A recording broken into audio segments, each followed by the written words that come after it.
starts and never ends. Tune and lean and feel the groove. Every moment, a vibe you can't lose. It's for the culture, by the culture. Braylon has got the soul to show you. Breaking it down, lifting it higher. Feel the rhythm, spark the fire.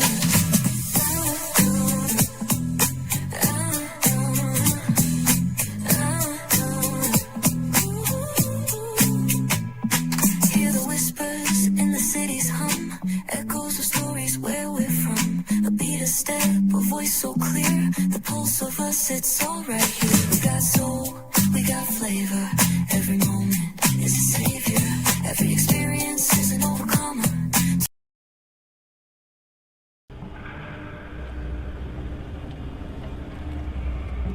I got a question for you. What does this city know about luxury? Huh? What does a town that's been to hell and back know about the finer things in life? Well, I'll tell you. More than most. You see, it's the hottest fires that make the hardest steel. Add hard work and conviction, and the know-how that runs generations deep in every last one of us. That's who we are. That's our story. Now, it's probably not the one you've been reading in papers, the one being written by folks who've never even been here and don't know what we're capable of. Because when it comes to luxury, it's as much about where it's from as who it's for. Now, we're from America, but this isn't New York City, or the Windy City, or Sin City, and we're certainly no one's Emerald City.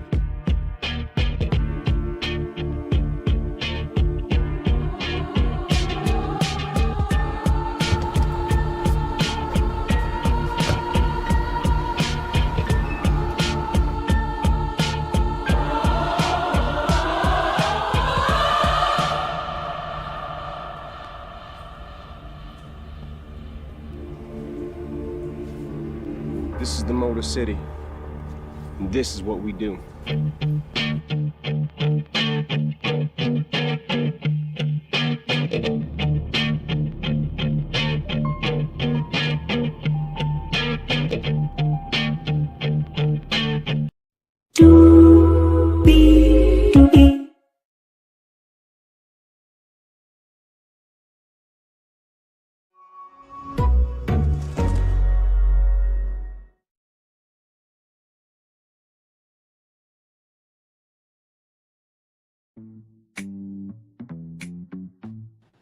Well, hello, hello, hello, hello, hello, hello, hello, hello, hello, hello, hello, hello, hello.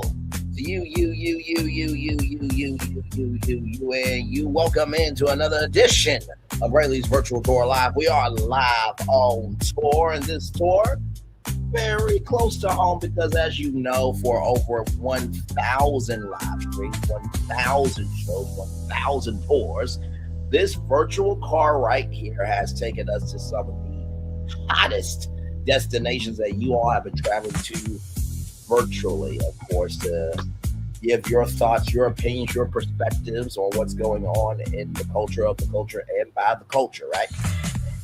And this car, along with many others, has been traveling the highways and byways and the possibilities of what can be for a very long time. But in the, I believe, what was it, like the 20, I would say maybe 2020s, the 2020s, right?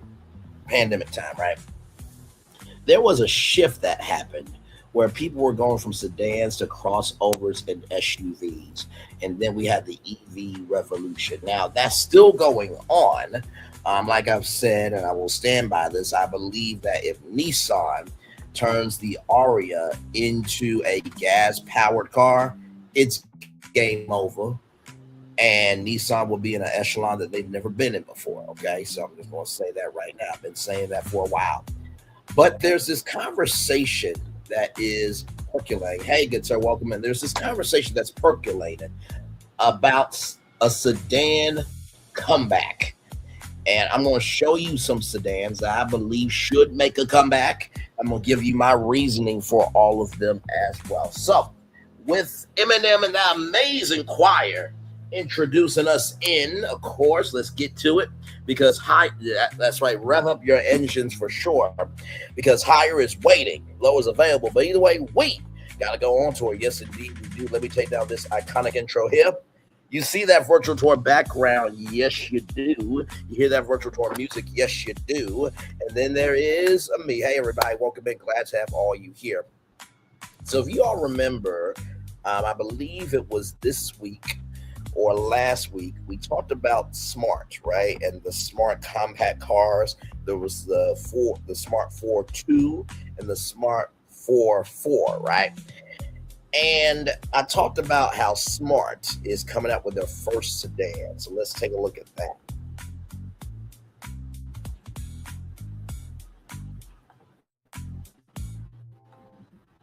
So right here, so this is the Smart sedan, right?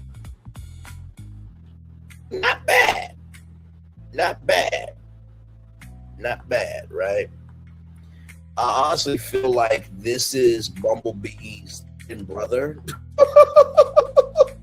but younger, and he's electrified, right?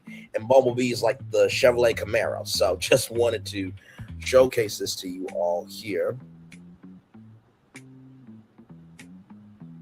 Like I said, this is their first mid-size sedan, right? So number 6 will share its plug-in hybrid train with the recently launched number 5 EHD SUV. That means a 1.5 liter turbocharged 4-cylinder producing 161 horsepower, working in tandem with a front-mounted electric motor rated at 268 horsepower and 280 pound-feet, 830 Nm peak of peak torque. So, just wanted to show this off to you here. By the way, at the rear, the 6 takes on a fastback silhouette, trading a conventional trunk lid for a large hatchback opening, right? So this is their first, sedan here. And then, y'all, here is the interior right here. Look at this. That is the interior of the Smart sedan. Now, if you're wondering, why is there double screens here? That has been a trend in recent car design, that you have a dual screen, right? So the center console is for the driver, rather, and then the other touchscreen is for the passenger, right? But they're two different screens, right? The Kia Telluride 10.1 inch monitor. And with the Kia Telluride, they have this thing called the talk back feature, where your voice goes all over the vehicle. It's amazing. That Kia Telluride, something special. Okay. And I believe the Hyundai Palisade is based on the same, not just powertrain, but on the same design, same platform. That's what I meant to say. So that's not bad. Now, is it coming to the U.S.? Not as of right now. Not as of right now. Not as of right now. Like I said, personally, even though Smart has a partnership with Mercedes-Benz, I think that Smart should move over to Chevrolet. You're probably wondering why. This, as a gas-powered car, shut up and take my money. Shut up and take my money. Shut up and take my money. Do you see the interior that's in front of your face right now? I mean, listen. Not to mention, too, I do believe that they brought the Smart 4 car over here in the last stream. We talked about that car. I'll show you that here now.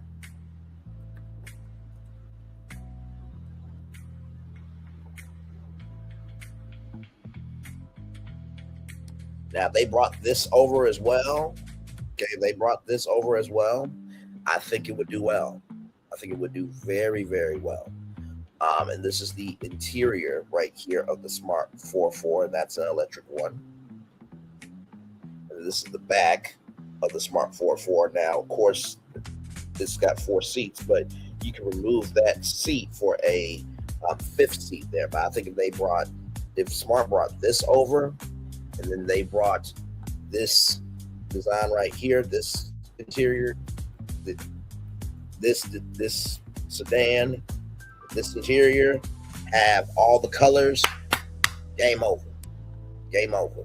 Game over. And I say Chevrolet because Chevrolet, they got rid of the Chevrolet Cruze and they got rid of the Impala. Now, I still believe that they have the Malibu. Let me look that up live in real time right now for you all. And welcome in. Glad to have you here. We are talking about the revival of the sedan in North America. So buckle up, rev your engines. We're about to have a good time, as we often do over here. Yes, indeed. Let me see. All vehicles from Chevrolet. So they have SUVs. They have trucks. They have their electric vehicles. And they have their performance. So they have their Corvettes, right? But they have no sedans, right? So they got rid of their Malibu as well, it looks like. So they don't even have their Malibu, right? So if Chevrolet brought the Smart sedan, right, and they brought that Smart 4.4, first of all, that's a brand within Chevrolet. And not to mention, too, you don't have to do as much inventory for the car lots, right? Because Smart has to produce the product, then you just sell the product, right? It's almost like you being a McDonald's franchisee, right? They give you all the tools and everything, and you just run the recipes, make sure the location's good, make sure employees are being on time and everything in between, right? So I wanted to show that first, right? And with that being said, give me a moment.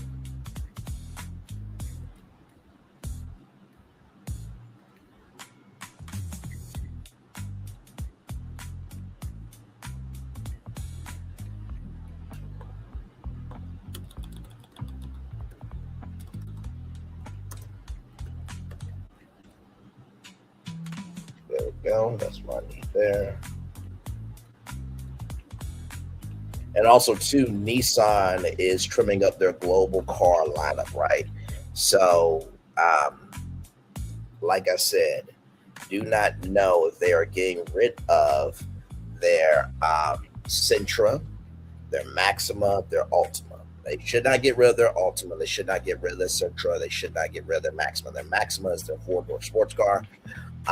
Their Nissan Altima is one of the top-selling full-size sedans in the country.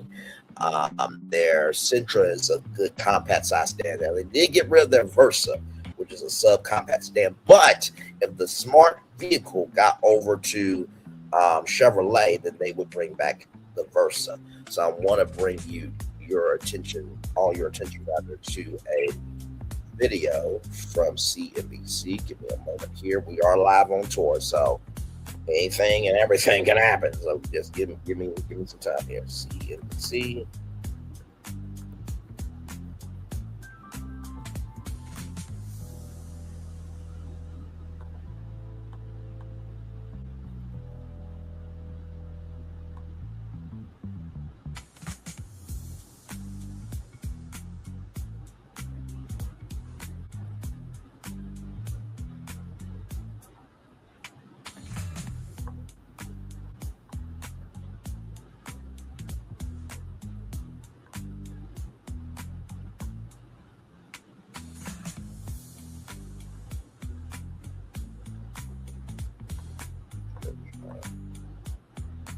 I know I had. Give me a moment now. So I know I had a video saved. Just gotta go with my messenger.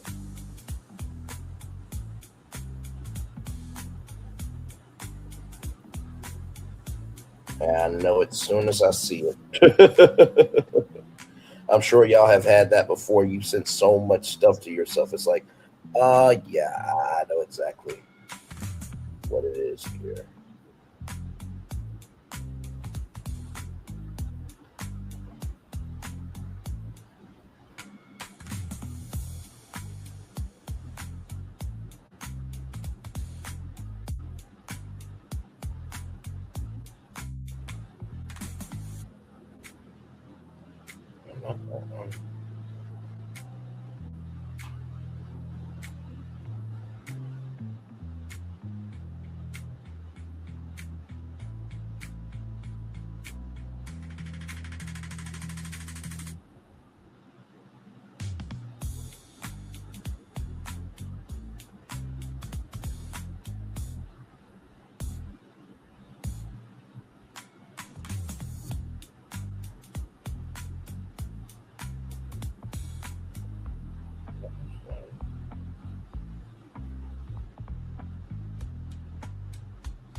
Let's look this up real quick here because it's frustrating me. Okay.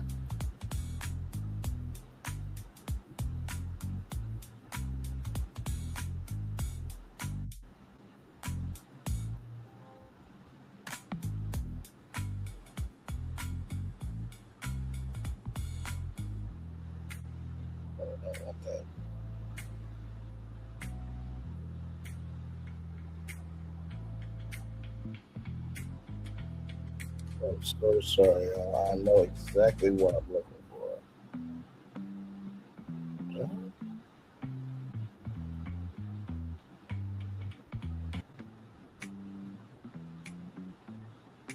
Nope, that's not it.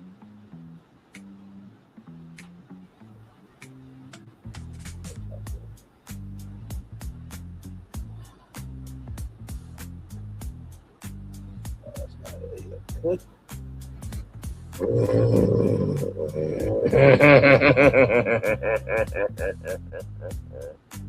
Don't worry, y'all. I am going to find it. Okay, I am. Okay, that's the one. Okay, here we go. Out of my rambling comes greatness. Just give me time, okay? So let me share this with you all. Let's see, can I do it like this? Okay. I'll share that tab instead. Okay, here we go. Interesting. My boss's car, a Ford SUV, removed the shifter. It was so weird watching the boss press a button to drive and reverse. Don't quote me on how it works, but it looked like that. But it looked like the interior. Mine's the extra screen was new. I had the harebrained idea of asking the AI to create a sedan. And you know what's really interesting? There's a lot of cars. Speaking of that, there's a lot of cars where it's been push button start, right? So you don't have the shifter anymore. You just twist the knob and then you press and then you go, right? So let's watch this real quick. Here we go. Peter Pan here. You know, I thought growing up would be the worst, but then I found a way to hack a dollar to $50,000 and a lot of. Go back. Here we go, y'all. Here we go. If you drive around pretty much anywhere in the U.S., you'll notice that SUVs, crossovers, and pickup trucks have taken over. It wasn't always like. If you drive around pretty much anywhere in the U.S., you'll notice that SUVs, crossovers, and pickup trucks have taken over. It wasn't always like this. A few decades ago, the word car really meant something that looked like this. SUVs and pickup trucks were for work or off-roading mostly. But SUVs especially started taking off in the 90s with seminal vehicles like the Toyota RAV4, Ford Explorer, Chevrolet Suburban, the Jeep Cherokee. Not to mention the Chevrolet Blazer, which came back, by the way, and the Chevrolet Trailblazer as well. And let's not forget the Chevrolet S10s and the mini trucks and mini SUVs and crossovers as well. Let's continue. In the years that followed, they completely gobbled up the market. Check this graphic out. In 2000, sedans made up 42% of the US market. In 2025, that was down to 13%. SUVs overtook them in 2015. Then pickup trucks surpassed them in 2020. In 2025, SUVs reached 58% of the market versus 19% in 2000. The SUV had some advantages. For one thing, customers showed they were willing to pay more for an SUV than for a sedan or coupe of the same size. Here's an example. In 2018, Ford released a compact SUV called the EcoSport, which it said it could charge more for than a comparable compact car. Another advantage, these vehicles were technically classified as light trucks, which meant they were subject to more lenient fuel economy regulations than passenger cars were. But now, the average transaction price on a vehicle is close to $50,000, and a lot of automakers, dealers, and industry analysts are worrying that high vehicle prices are driving customers away. Among the most affordable options out there are sedans, four-door, low-roofed passenger cars. The vast majority of those are made by foreign automakers. With affordability being such an issue in the industry, our passenger cars have done really well. Camry, Corolla, Prius, they're all selling really well. We talked with people from Kia, Toyota, and Volkswagen. They all said their sedan portfolios are providing an affordable entry point for buyers, especially younger ones. Kia and Toyota's best-selling models are SUVs, but the Kia K4 and Toyota Camry are those brands' second best-selling vehicles. K4 we've introduced a couple of years ago. It's just been doing phenomenally well. Now, the Kia K4 is a evolution of the Kia Forte. We'll look at the Kia Forte here in just a little bit later on in the show. Let's continue. For us, way over plan, and a lot of it is affordability. It's a nice-sized vehicle. It looks great. It's full of technology, and for a lot of customers, it fits their needs. We have the youngest average age of any category in the K5, and a lot of it is this new generation that grew up in the back seat of an SUV. For the rest of us who grew up with sedans all the time, it's old hat, but for new buyers, they like the look. They like the idea of doing something different. Volkswagen has kept its Jetta in the American market for 45 years. The Jetta, for example, is of course important to also attract entry customers. So hopefully to be able to grow them in the brand from a Jetta maybe to a Taos to a Tiguan to an Atlas. By the way, just want to say this real quick.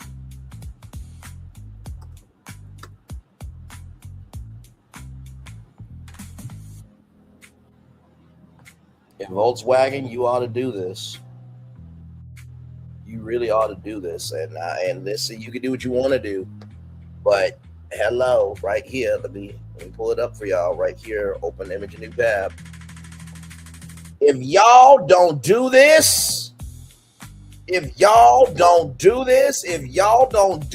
make a Herbie the Love Bug Custom Edition, we're gonna have some problems. We're gonna have some problems. Okay? All right? Moving on. Let's continue.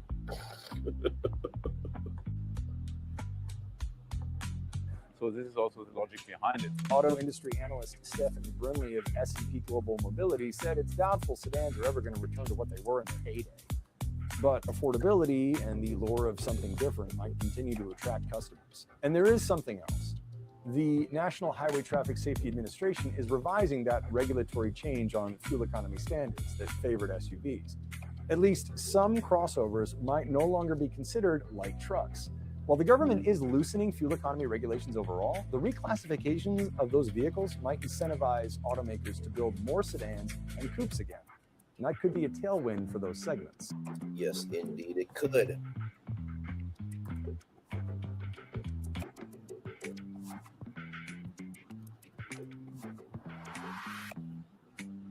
Now I want to show y'all something here. What if I told you HPV vaccination was for men too? I didn't know. I'm too old. If you're under 45, you're not.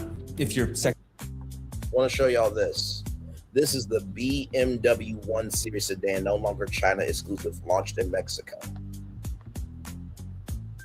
So the entry level. By the way, before I read that, I want y'all to see this right here. Remember when BMW said the 1 Series sedan will only be offered in China? Scratch that. The front wheel drive sedan. Now, for those of you who don't know, BMW is normally rear wheel drive or all wheel drive, right? So this is the first front wheel drive sedan riding on the same UKL platform as the Series 2 minivans and the minis, being launched in Mexico, where it joins the rear wheel drive 1 Series hatchback offered in both 3 and 5-door flavors, available exclusively as a sports line edition. The front-wheel drive sedan. That BMW right there, okay, starts off at 489,900 Mexican. Ladies and gentlemen, US dollars, that's $24,561. That's $24,561. That's $24,561. Yes, you could be in a BMW right here. This BMW, $24,000.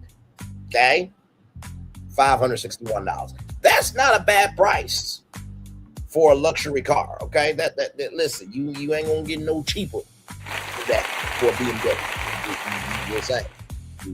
You just ain't. We'll give y'all 2 more times applause for BMW because you ain't gonna get no cheaper than that. I'm here for it, and it should be in the United States. It's good. Let's continue here.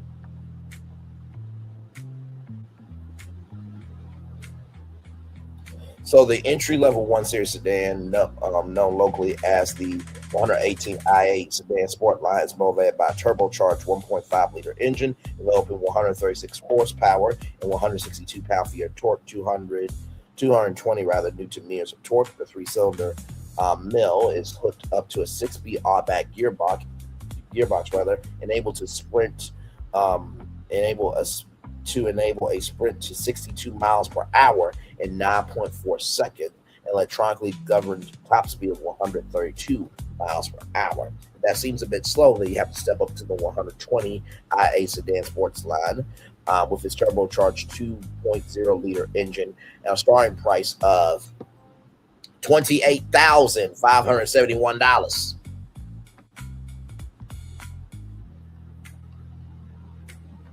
This car right here is for $24,561. Now, if you want to step this up with a 2.0 engine, it would be $28,571. Not bad.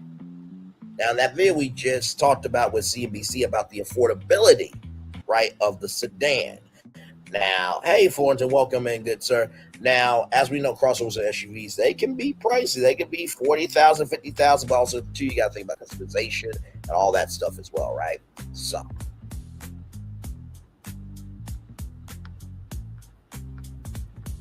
here is the BMW 1 sedan right here.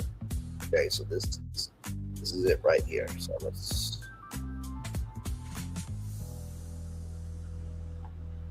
4-door sedan. There's the trunk right there. So 60-40 split. I like that color. I like that face.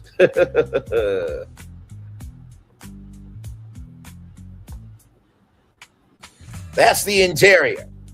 Okay. Can you imagine driving in that interior? Yes. Yes, indeed. Yes, indeed. C, Phil, BFP, Beyond Florida Parks. Absolutely. That interior in Mexico is $24,000. Listen. BMW, when I get into Hollywood, we are bringing that car to the United States, okay? I'm going to be your brand spokesperson. I'm going to need about $20 million a year. You give me that car for free, of course, because I'm driving it and all that good stuff, you know what I mean? But that car right there, $24,000. Nice that as much as they sold Dodge Darts for the 2010s. I'm assuming that maybe we'll see the Dart was discontinued in 2016. Yes, indeed. Oh, it's Puerto Rican. Yes, so it is from Mexico, this car, yes. There's the back seat with air conditioning. Yeah, BMW, you need to bring this one to the States. Please and thank you. A $24,000 BMW, a $24,000 BMW, a $24,000 BMW.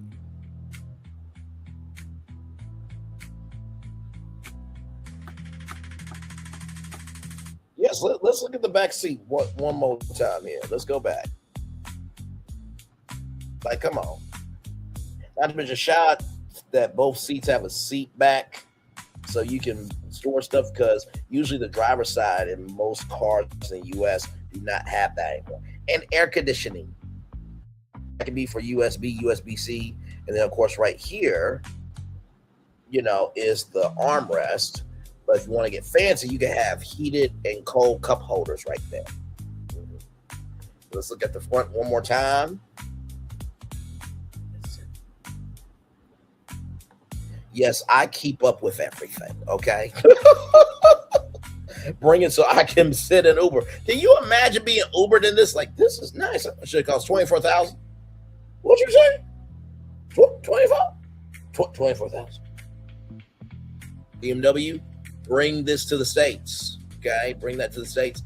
And Volkswagen, you need to bring that 4-door Beetle, okay? Yes, perfect brains, virtual tour, and BFB streaming watchathons. Look at you. Yes, indeed. And listen, you can watch all that. Wait, you can watch all of that right there on that. Okay. Yes, you can. Yes, you can. You can watch just right there. You can watch this right there. Yes. So, Phil talked about the, don't drive. Yes, don't drive and watch this, okay? Because whatever comes out my mouth might make you wreck with the craziness that comes out my mouth. So just pull over into a parking lot and watch us, okay? We want you to be responsible, safe, and okay. All right. So, now if we think about the Dodge Dart, right? We think about the Neon. We think about the Stratus, right? We think about all of those Dodge cars, right? Check this out from Kelley Blue Book. Okay, here we go. Personally, I'm a fan of EVs, but whatever your stance on EVs may be, the launch of the Dodge Charger Daytona made it obvious that battery packs and electric motors aren't what gets muscle car fans fired up. Add in what some see as a slightly corny exhaust audio system, and the hunger for the 6-pack gas-powered engine was well and truly stoked. And fortunately, it's finally here. By the way, before we continue, let me just scroll down. Congratulations to Kelley Blue Book for making it to 100 years. That is a huge, huge deal. Congratulations to Kelley Blue Book for making it to 100 years. Once again, one more time, congratulations to Kelley Blue Book making it to 100 years, everybody. That is a huge. Can you imagine if there was 100 years of Braylon's virtual tour? Unfortunately, it's not going to be, but just imagine if that was an accomplishment that, you know, could happen. That means I would have to have been born at Walt's time and just done virtual tour, you know, through black and white imagery and leading up to all this. But listen, we celebrate accomplishments over here, big and small. Let's continue.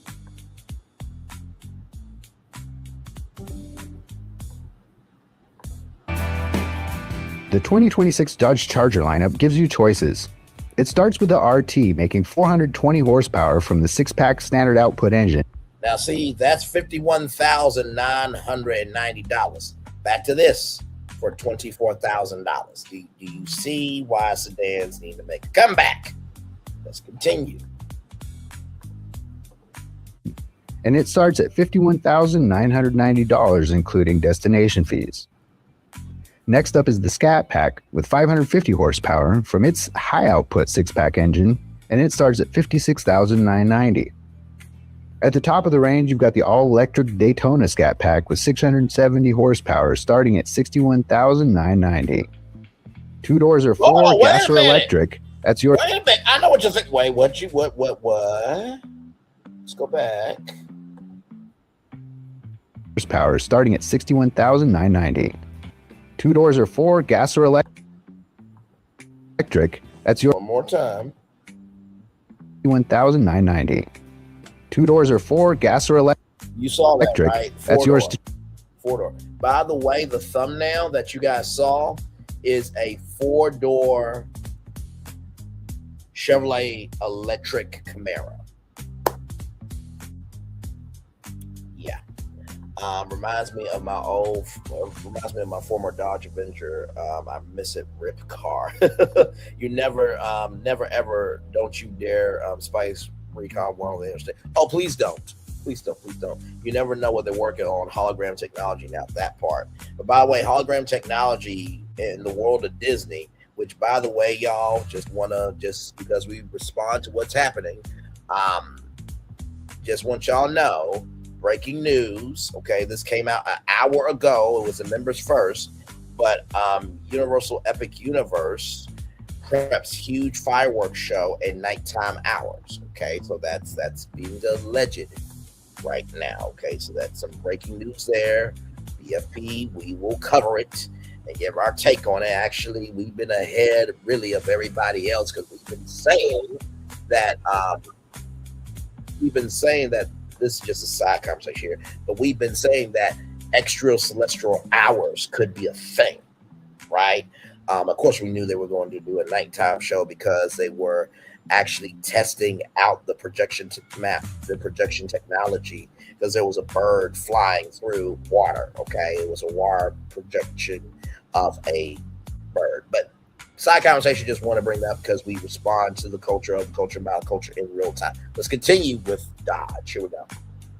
To choose, just note, if you're looking for a gas 4-door, you can order it now, but it won't hit the dealerships until mid-2026. Under the hood of the gas scat pack, you'll find this 6-pack high output, a 3.0-liter twin-turbo inline-6 from Dodge's Hurricane. Can I just say this 6-pack right here, I love the detail of it. Amazing. Family. It makes 550 horsepower, 531 pound-feet of torque, and hits 0 to 60 miles. Let's zoom in on this. I love the uniformity of this, that it feels old school, right? But it feels new school. You know what I mean? Because if y'all remember the Dukes of Hazzard, which, yes, I know it has a particular flag that nobody likes, okay? But the signature of that was, it was a 2-door where the door didn't work, so you had to get in, right? You had to jump in. And they brought the energy of that car back to this. And the colors are bold. They're how can I put it? They're bold, they're punchy, and they're letting you know that they're here. You know what I mean? So, yes, the current fountain is being drained, and the fireworks pad behind Helios' update. Yes. Thanks for the update. Hooray for Friday night. Yes. Are we doing a show Friday night? Let me know. I'm willing to wait on the gas powered car. Yes. Let's continue. Miles per hour in just 3.9 seconds. It'll run the quarter mile in 12.2, and it tops out at 177 miles per hour. Twin Garrett GT 2054 turbos spin up to 185,000 RPM, pushing 30 pounds of boost. The turbos are counter-rotating to cut lag and built with Inconel 713 for heat resistance. Translation? Quicker response and more sustained power. Dodge says the 6-pack produces 88% of its peak torque at just 2,500 RPM and 90% of peak torque from 3,000 all the way up to 6,000 RPM. Let me pause it here for a minute because I want to bring up something else here as well. This car right here, right, the Dodge Charger right here, that car right there has been one of the best cars for Dodge for a very long time.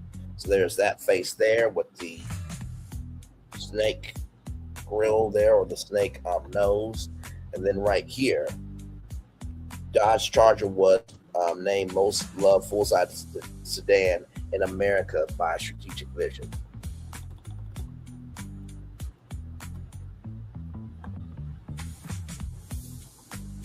So this was this here, has evolved to this. Okay, now this is off the Dodge Challenger. Okay, so let's continue here. And I think, let me go back for a second. And you see right here, they just took what they had and just updated it, which, I mean, it's beyond incredible what Dodge is doing in the world of cars here. Okay, wait.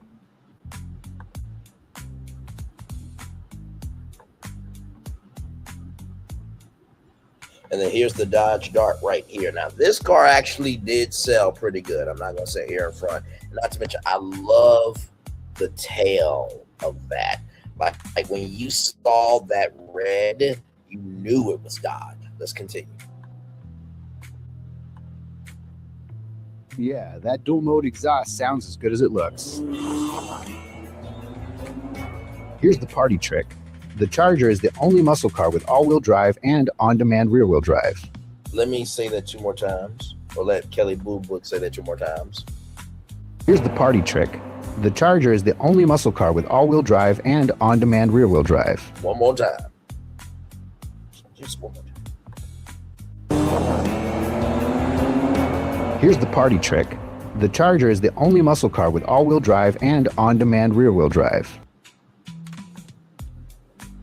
If you live in a snowy place, you can have a 4-door muscle car with all-wheel drive. Okay, and let me tell you something. Rear-wheel drive usually is for luxury cars and everything else, but you have that in a muscle car. I think most muscle cars are usually rear-wheel drive. But here's the thing: on-demand rear-wheel drive. So basically, whenever you need all 4 tires to grip, you can. But when you don't, and you want the front 2 tires to rest, you can do on-demand rear-wheel drive, and that is a 10.1-inch screen.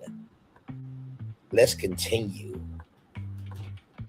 Hit the button and the 8-speed automatic sends 100% of torque to the rear wheels for burnouts, donuts, and drifts. Then, when you're ready, switch back to all-wheel drive for maximum grip off the line. Add line lock, launch control, and selectable drive modes, including auto, eco, wet, snow, sport, and custom, and you've got muscle that adapts to any surface. Stopping power comes from Brembo 6-piston fixed fronts and floating rears, with e-boost brake-by-wire for fade resistance. The suspension is all new. Multi-link up front with a 4-link rear, which Dodge says delivers 10% quicker. Let's watch that again. The suspension is all new. Multi-link up front with a 4-link rear, which Dodge says delivers 10% quicker cornering response. I'm such a little kid. One more time, y'all. And you've got muscle that adapts to any surface. Stopping power comes from Brembo 6-piston fixed fronts and floating rears, with e-boost brake-by-wire for fade resistance. The suspension is all new. Multi-link up front with a 4-link rear, which Dodge says delivers 10% quicker cornering response. Listen, I'm going to introduce the trio of Bumblebees. So the yellow Bumblebee Camaro is the older brother, right? Okay. And like I said, Beetle, Volkswagen, I need you to do a Herbie the Love Bug overlay and need you to bring this 4-door Love Bug. I haven't forgot about you. And BMW, bring this $24,000 BMW to the States. But back to the Smart. This is Bumblebee's middle brother.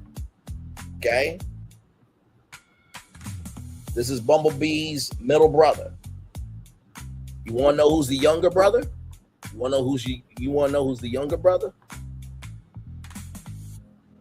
This is the younger brother of the 3 Bumblebees. Here we go. With e-boost brake-by-wire for fade resistance. The suspension is all new. Multi-link up front with a 4-link rear, which Dodge says delivers 10% quicker cornering response. That's the younger brother of Bumblebee right there. I just want you to know. The Camaro is that classic refined car. The Smart is very sensible, very cutesy, very mindful, very demure, very observant. The younger brother don't give a fuck. I'll probably feel uncomfortable in driving this car. Yes, the Waymo cars, which I believe that they've been starting to, bloom up around the country. And then, of course, you got Tesla and the robo-taxis and many more autonomous vehicles. Let's continue. 15% faster lateral reaction and 25% better balance than before. But more on that in a moment. Inside, it's pure Dodge attitude with a modern twist. The design nods to the '68 Charger, but tech takes center stage. I mean, a 10.25-inch digital cluster, ladies and gentlemen, 12.3. That's all light. Okay. What do you want me to do? Because a real good streamer can find other content. Okay, let's go back. Let's go back.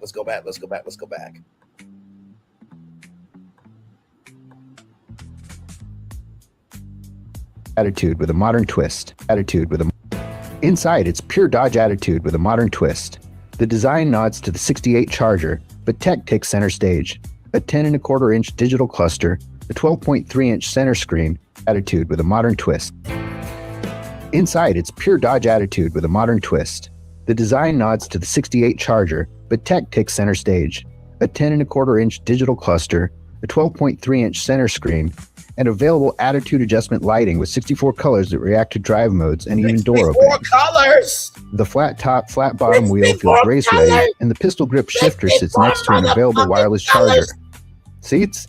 Go with black Napa or demonic red, with plus trims adding a panoramic glass roof, carbon fiber accents, and a 914. Can we go back to the colors? Let's go back to the colors. Can we go back 2 more times for the colors? Okay. And available attitude adjustment lighting with 64 colors that react to drive modes and even door openings. The flat top, flat bottom wheel feels race ready. One more time. That's all I'm asking. One more time. Just one more. Okay. Available attitude adjustment lighting with 64 colors that react to drive modes and even door openings. The flat top, flat bottom wheel feels race ready, and the pistol grip shifter sits next to an available wireless charger. Seats? Go with black Napa or demonic red, with plus trims adding a panoramic glass roof, carbon fiber accents, and with plus. Somebody tell me why a cinnamon interior. Hey, gorgeous. Hey, long time no see you. It is good to see you. I hope all is well. I miss you being over here. I miss some of y'all being over here, but y'all are more than welcome to be over here. I'm still over here creating content. We're talking about cars right now. I just got done showcasing American Dream Mall, and I talked about could malls, be content hubs to equalize the entertainment industry and the media industry. And then if we got a 3,000 seat theater inside American Dream Mall announced the next day. And so now we're talking about cars. But it is good to see Sarah Hill. Welcome in. Glad to have you here. Let's continue here. Good to see you. Like I said, this being a brown cinnamon interior. Oh my God. A blue interior. Burgundy interior. Oh my God. You're fine. You are absolutely fine. Just know it is good to see you, and you are always welcome over here. I love you. I value you. I praise you very much. You know that. Good to see you. Glad to have you here. Let's continue, everybody. Trims adding a pattern. Purple interior. Yes. Wait a minute. I just thought about something. Can you imagine the interior being a Yoshi interior, being a Luigi interior, being a so this type of car right here, let me go back just a little bit here to show you the outside. This right here is a Dodge Charger. Now they have right here, they have this. They have the doors are 4, gas or electric. They have the 2 doors door, 4 or electric. So this is a Dodge Charger 2-door, 4-door, 2-door, 4-door. And right here's the interior right here. Attitude with a modern twist. Inside, it's pure Dodge attitude with a modern twist. The design nods to the 68 Charger, but tech takes center stage. A 10.25-inch digital cluster, a 12.3-inch center screen, and available attitude adjustment lighting with 64 colors. I gotta tell you something. The fact that Dodge can put that into the car when there's so many people that go and get the Monster, by the way, shout out to Monster Audio, that they go get the Monster or they get the Philips lighting or whatever type of lighting to do that to their car. And the fact that that is in the car is top tier energy. Absolute cinema. In the words of More Pegasus, love that brother as well. Great content career. Let's keep going. Drive modes and even door openings. The flat top, flat bottom wheel feels race ready, and the pistol grip shifter sits next to an available wireless charger. Just right there, See? That's the wireless charger, everybody. Go with black Napa or demonic red. If they had more interior colors, this would be selling like crazy. Not saying it's not going to sell like crazy, but I feel like a burgundy brown interior. Oh my God. Now, I don't know how they could do this, but wouldn't it be cool if they could make like a chair that is like, I don't know how you would do it. Like, could there be like a chair where when you sit down, you can change the color of your chair and like the back seats are like one digital color, and the front seats are one digital color. So if you want just that, you can change the seats to that. I don't know who can do that, but that would be so cool. Let's continue. With plus trims adding a panoramic glass roof, carbon fiber accents, and a 914-watt Alpine Pro audio system. And thanks to the hidden... Let's hear that again. Say that again. 914-watt Alpine Pro audio systems and a 914-watt Alpine Pro audio system. 914-watt Alpine carbon fiber accents and a 914-watt Alpine Pro audio system. Let me tell you something. Thank you. Thank you. You going to be having the jammiest car on the block. 914 watt. Do you not know how much that costs? I remember when you could go to Best Buy or Circuit City. This is dating myself, but I don't give a damn. This is when you could go to Best Buy or Circuit City and roll up your car. And I believe that Best Buy still does it. But they will install, right? They will install an audio system for you. Okay, I don't know if they still do that, right? Only best thing, driverless car, guarantee won't smell like a smoker. Understood. And thanks to the hidden hatch, you even get solid passenger space and up to 37.4 cubic feet of cargo. Standard safety tech. So your muscle car also has storage, okay? Listen. That includes forward collision warning, adaptive cruise, lane management, blind spot monitoring, and more. Optional safety systems include the 360-degree surround view. Now, I'm gonna tell you something. In the Kia, right? And I believe this was in the Honda HR-V, but they switched it. When you switch lanes,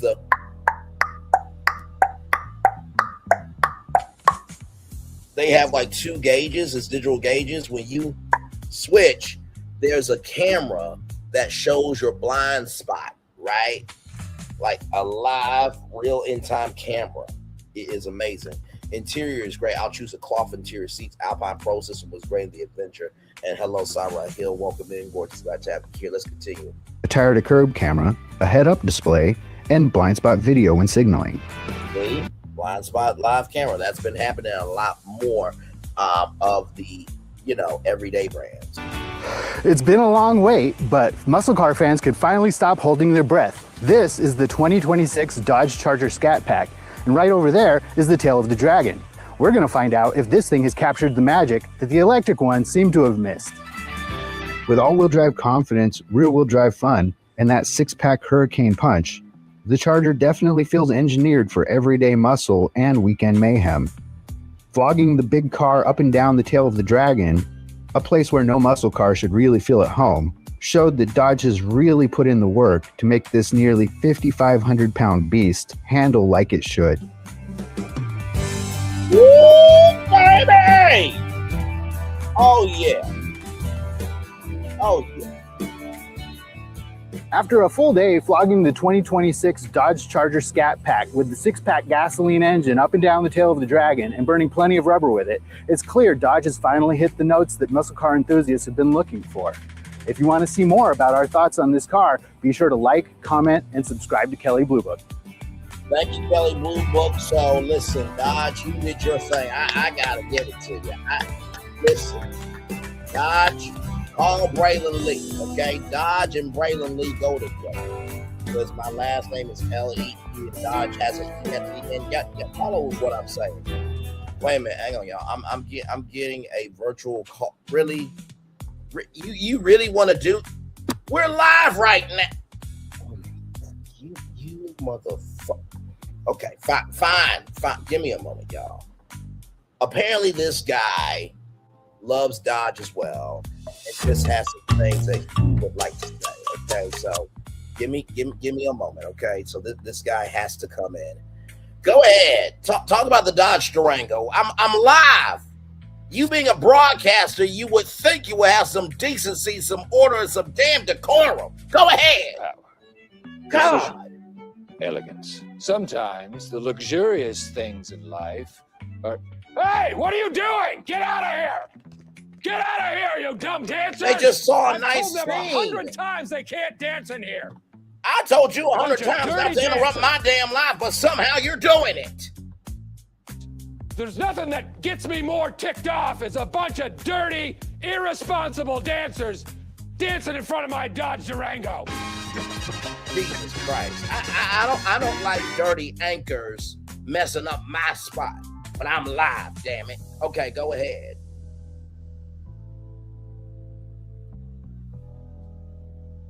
No damn sense.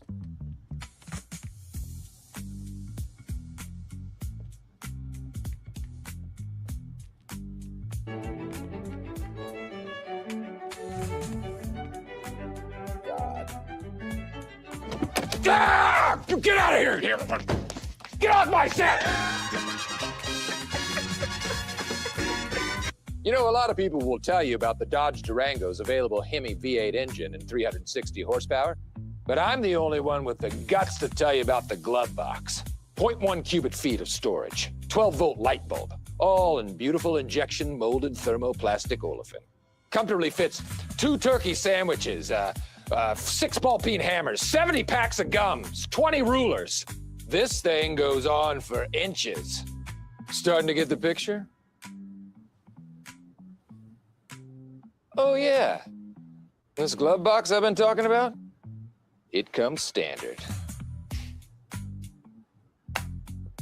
Glove boxes are in most cars. You dumb ass. Oh my God. That's what you get. That's exactly what you get. I know it's just a curtain, but I can't get out.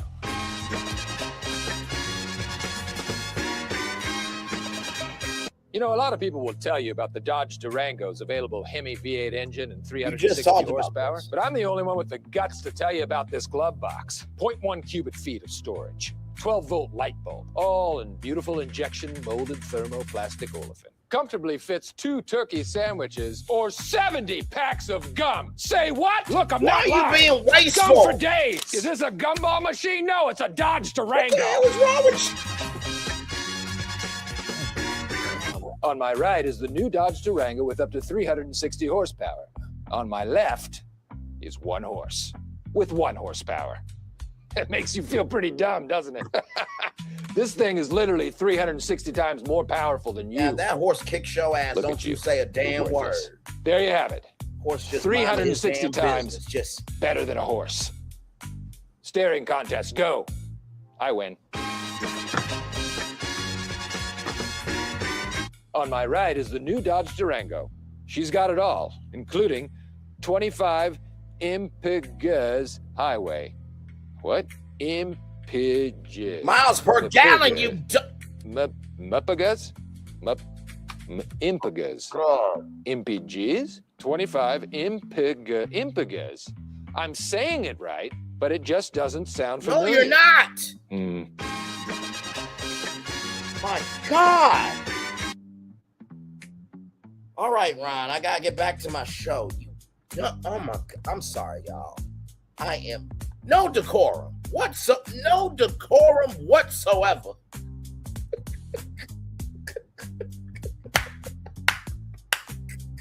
Let's continue, y'all.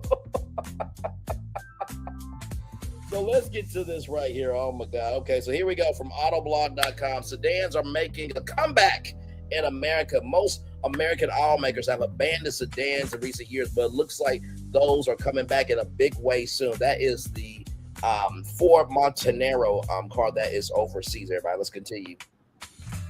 Key automakers are reconsidering their stance on mainstream sedans. Well, gee, when the president got rid of the EV tax credit for $10,000, and it's a hard time to get batteries because of tariffs, and Will Ferrell, that same guy who interrupted my damn show, Ron Burgundy rather, not Will Ferrell. Will Ferrell's a nice guy. Ron Burgundy can be a bit of a asshole. When Will Ferrell, Aquafina, and Kenan Thompson went over to Norway and GM rather, not GE. GE is General Electric. GM is General Motors. But GM said we're going to do 30 electric vehicles by 2030. And we haven't heard nothing else since, right? Not to mention you got to have the infrastructure to have all these EV stations. Now, there are some stations around, college campuses and downtowns that are trying to do more, but it's not at the level of a gas station network, right? Let's continue here. Buick, Chrysler, and Ford are the likeliest candidates for the American sedan revival. Ford appears to be the most committed to the comeback after CEO says sedans are back on the table. The comeback we did expect. For the most part, American automakers have all but abandoned sedans in the home market. Ford doesn't have anything to offer in that class, while GM only has Cadillac to sell these four doors. As for Sedans, its lone offering is the Dodge Charger, which you all just saw. You can literally count all the American sedans sold stateside with one hand. The irony is GM and Ford are still selling sedans outside the U.S. GM's Chinese operations still have loads of them, while Ford has them on select markets. True crossovers are now dominant. Crossovers are now dominating the sales charts in America, but we can't help to think that American automakers gave away all their potential sales to rivals.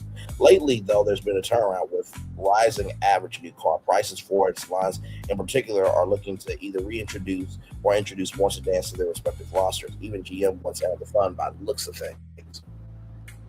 So, with all major American automakers considering these, at the very least, it looks like the American sedan will soon stage its comeback. Exciting times indeed, especially for those with crossover SUV fatigue. So here is the four-door Dodge Charger. Like I said, my birthday's August 10th. If anybody wants to get me this, okay? All right. Now, of course, I would like Jill Scott to drive this up to me, okay? And then, me and her just go off, on a long highway. I don't know where we're going, but I ain't coming back. I wouldn't mind that for a birthday gift, okay? But, of course, Jill Scott is here and I'm here, and, she's, living life and over there, and I'm living life over here, and she she might be a muscle woman. Let me stop. Let me not put Jill Lee, Miss Lee, if you're nasty, in a box, because she can't be put in a box. Let's continue, though. Chrysler's much needed second mile. True, the Pacifica is the nation's best-selling minivan, but a car company cannot survive for long with just 1 mile in the range. Chrysler desperately needs a second vehicle, and has recently hinted at a sedan revival that will be unlike anything seen before. Since there was the mention of the possibility of it blending segments, so it might be a lift to sedan sources. People can't get enough crossover these days. It's a bold and riskier approach, but it still doesn't rule out the possibility of it looking like looking more traditional. A Charger-based 300 could help and could work and help bring back Chrysler to its Halcon days, provided it makes the right noises. So that is a brand new Chrysler 300 using Gemini 3 Pro. That's AI. That is AI. Okay? All right. Now, Chrysler, something I would like to see you do, because y'all interiors are amazing. Could y'all bring this back in a PT Cruiser? I'm just asking a question. I think that would be amazing if y'all could bring it back in a PT Cruiser. I think it would be amazing if you could bring it back in a PT Cruiser. Okay, just keeping it up because we want to be real about it. The PT Cruiser was the American version of the Volkswagen Beetle. Well, is that too far of a leap? I'm just asking questions here, ladies and gentlemen. Let's continue. Ford's plan, CEO Jim Farley had made it clear that sedans are back on the table. However, he didn't say what kind of sedan the company could release down the line. Subcompact, compact sedans seem out of the picture, so there might be a chance we're looking at a midsize or even a large sedan in the future. That's everything you need to know there. Now, I want to bring something up here to all of you. This is the 2020 Ford Fusion, the top-selling car at the time in America, right? So let's zoom in here to the interior right here, right? So, of course, they had the SEL, so they had different versions of it. So there was the I think they had the SE was the entry level, right? But I don't think they had an S model. Although I do think the Ford Fusion could have an S model. Now, here's the cool thing. You see these buttons right here? That was an electric parking brake, but also too, the Ford Fusion had this technology where you could literally, right? The Ford Fusion would park itself, right? All you had to do was just press a button and let it park itself, right? So if you still have a Ford Fusion, you have that feature, and you're doing your first, you're doing your driver's test, just press the button, let it park itself. All right, my friend, appreciate you. I'm gonna still give you a good show so that we can watch the whole thing. Okay, much love to you. So back seat there with the air conditioning, right? And the Ford Sync system here, heated seats. Now, heated seats and cooled seats could be cool. So if you did let's just say that you just made the buttons like this. So you did half that, the top button heated, bottom part cooled. Did I just revise a car right there live in real time? Yes, I did. Then there is the Prindle, PRNDL. So you just twist where you want to be, and then you just press start and you go. That's pretty much how that works. So you do this, and then you turn this on, and then you go. The Ford Sync system is pretty big there. Now this one's not bad. 56,075 miles, $15,780. That's not bad, right? So there's the key fob, Max seats. You had your settings for your seat.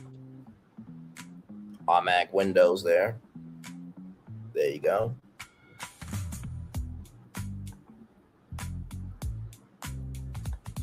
GPS, the dynamic camera system, and right there. Now, some of these had the CD player, right? But because we're streaming, you just have to play pause button, fast forward, reverse. And then there's the sport mode there. There's the electric parking brake, sunroof. Like I said, they should have never gotten rid of the Ford Fusion. That was their best car that they've ever made. And they were selling them like hotcakes, okay? So Ford, if you're going to bring something back, bring this back. Don't bring it under an electric car. Don't bring it back under a hybrid. Closest you can do is EcoBoost, okay? I don't want to hear nothing else. Moving on.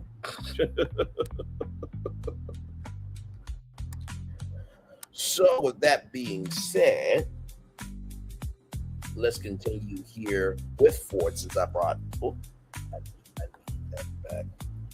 Ford, there we go. Thank you very much. Okay, here we go. Ford could revive the $40,000 sedan. Here's everything we know. Ford is preparing several new sub $40,000 models over the next few years, including a possible sedan. Here's what we know. Now, this is the Ford Montanaro car, I believe. While new car prices have skyrocketed over the last several years, a shout out to Motor One for this, only recently have automakers started to really consider affordability. Some, like Toyota, let's go places, are bringing back lower price trims. Ford's going beyond that, preparing 5 new models that will start at under $40,000, including a brand new sedan. The first to arrive is a midsize truck next year. Other models could include SUVs, vans, and a car, the last of which is a segment the Blue Oval has nearly abandoned. It still sells the Mustangs by icons like the Fiesta, Focus, Fusion, and Taurus along the dead.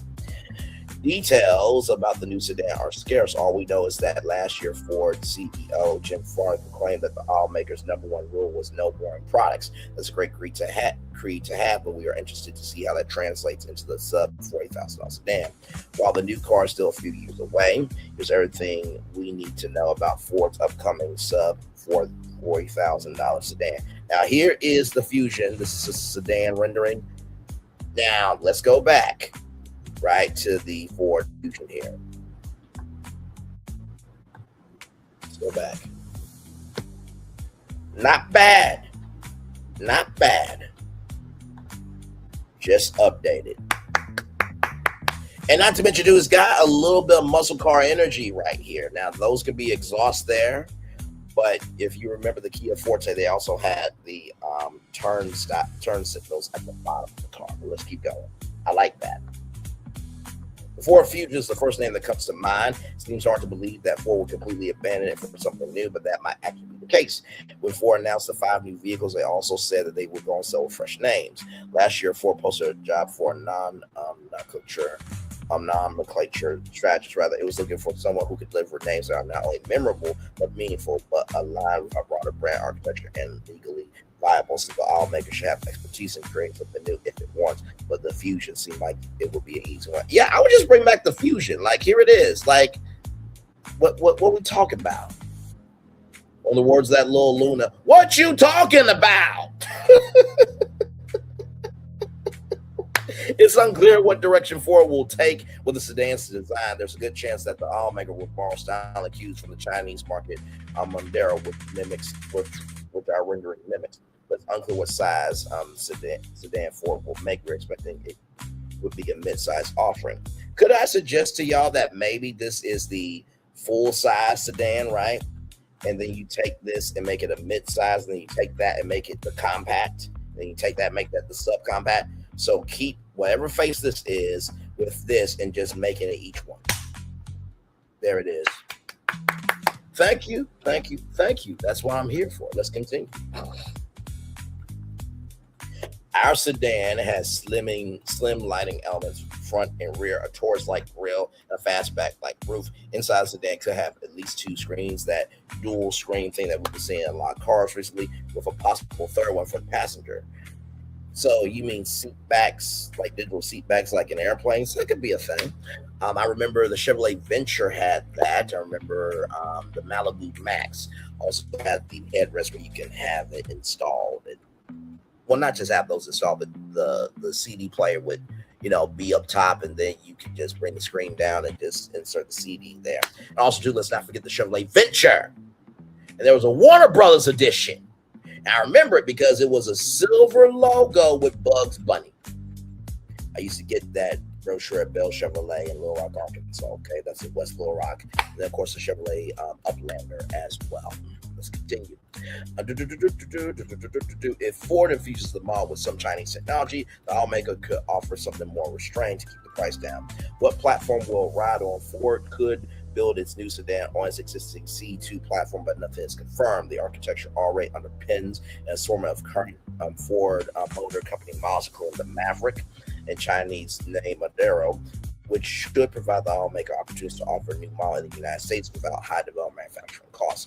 What will power it? Ford hasn't provided any specific powertrain details, but when the automaker announces the vehicle, Ford Blue and Model E President Andrew Frick said the cars will be multi-energy. So question, will this car have shape language energy, or will the energy have a shape language? I'll mention back to the PT Cruiser. By the way, it's marketed as a truck. I had no idea. Thank you so much for that. The car was such a success that Chrysler ran 6 flags for a whole day in 2002. And thanks, whom bought the PT Cruiser. Awesome stuff. Thank you for that, Kitchen Layer Fortune. Absolutely. Let's get back to this here. We expect the vehicles to accommodate combustion engines, hybrids, and fully electric powertrains. Whether Ford will offer all 3 in new sedans unclear given the price point and current market. We expect the automaker to initially offer combustion and hybrid powertrains before offering a fully electric version arrives. Yo, just bring back the gas. I don't know why y'all keep doing it. The EVs are forcing y'all to go back to sedans. Good damn. Moving on. All right. Engine sizes and outputs remain a mystery, but the car rides on the C2 platform. It will likely feature small turbocharged 4-cylinder combustion and hybrid engines. How much will it cost? Ford has said, all Ford has said about pricing is that the 5 new vehicles, including the car, will start under $40,000 without knowing what size car Ford plans to produce and who the automaker intends to compete with. It's hard to predict a starting price of the midsize Fusion, which left the market after the 2020 year start at under 25,000. Ford plans to continue competing in the segment with models against models like the Honda Accord and Toyota Camry. That starting price will likely be close to $30,000, leaving little room for anything larger if the automaker is concerned about price and affordability. When it will debut? Now that we are in the back half of the decade, time is running short if Ford wants to launch a new car by 2030. The first new sub $40,000 vehicle from the automaker is a midsize electric truck. Arriving in 2027, we can expect the car to debut sometime after that. Now, I want to bring your attention to something. Give me a moment.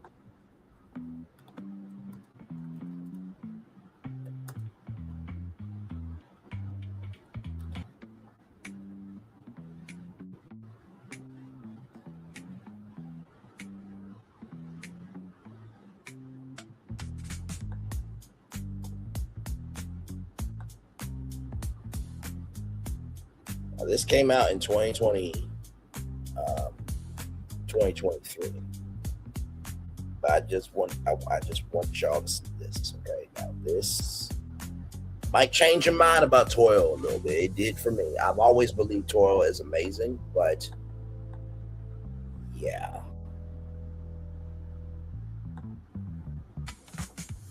Here we go.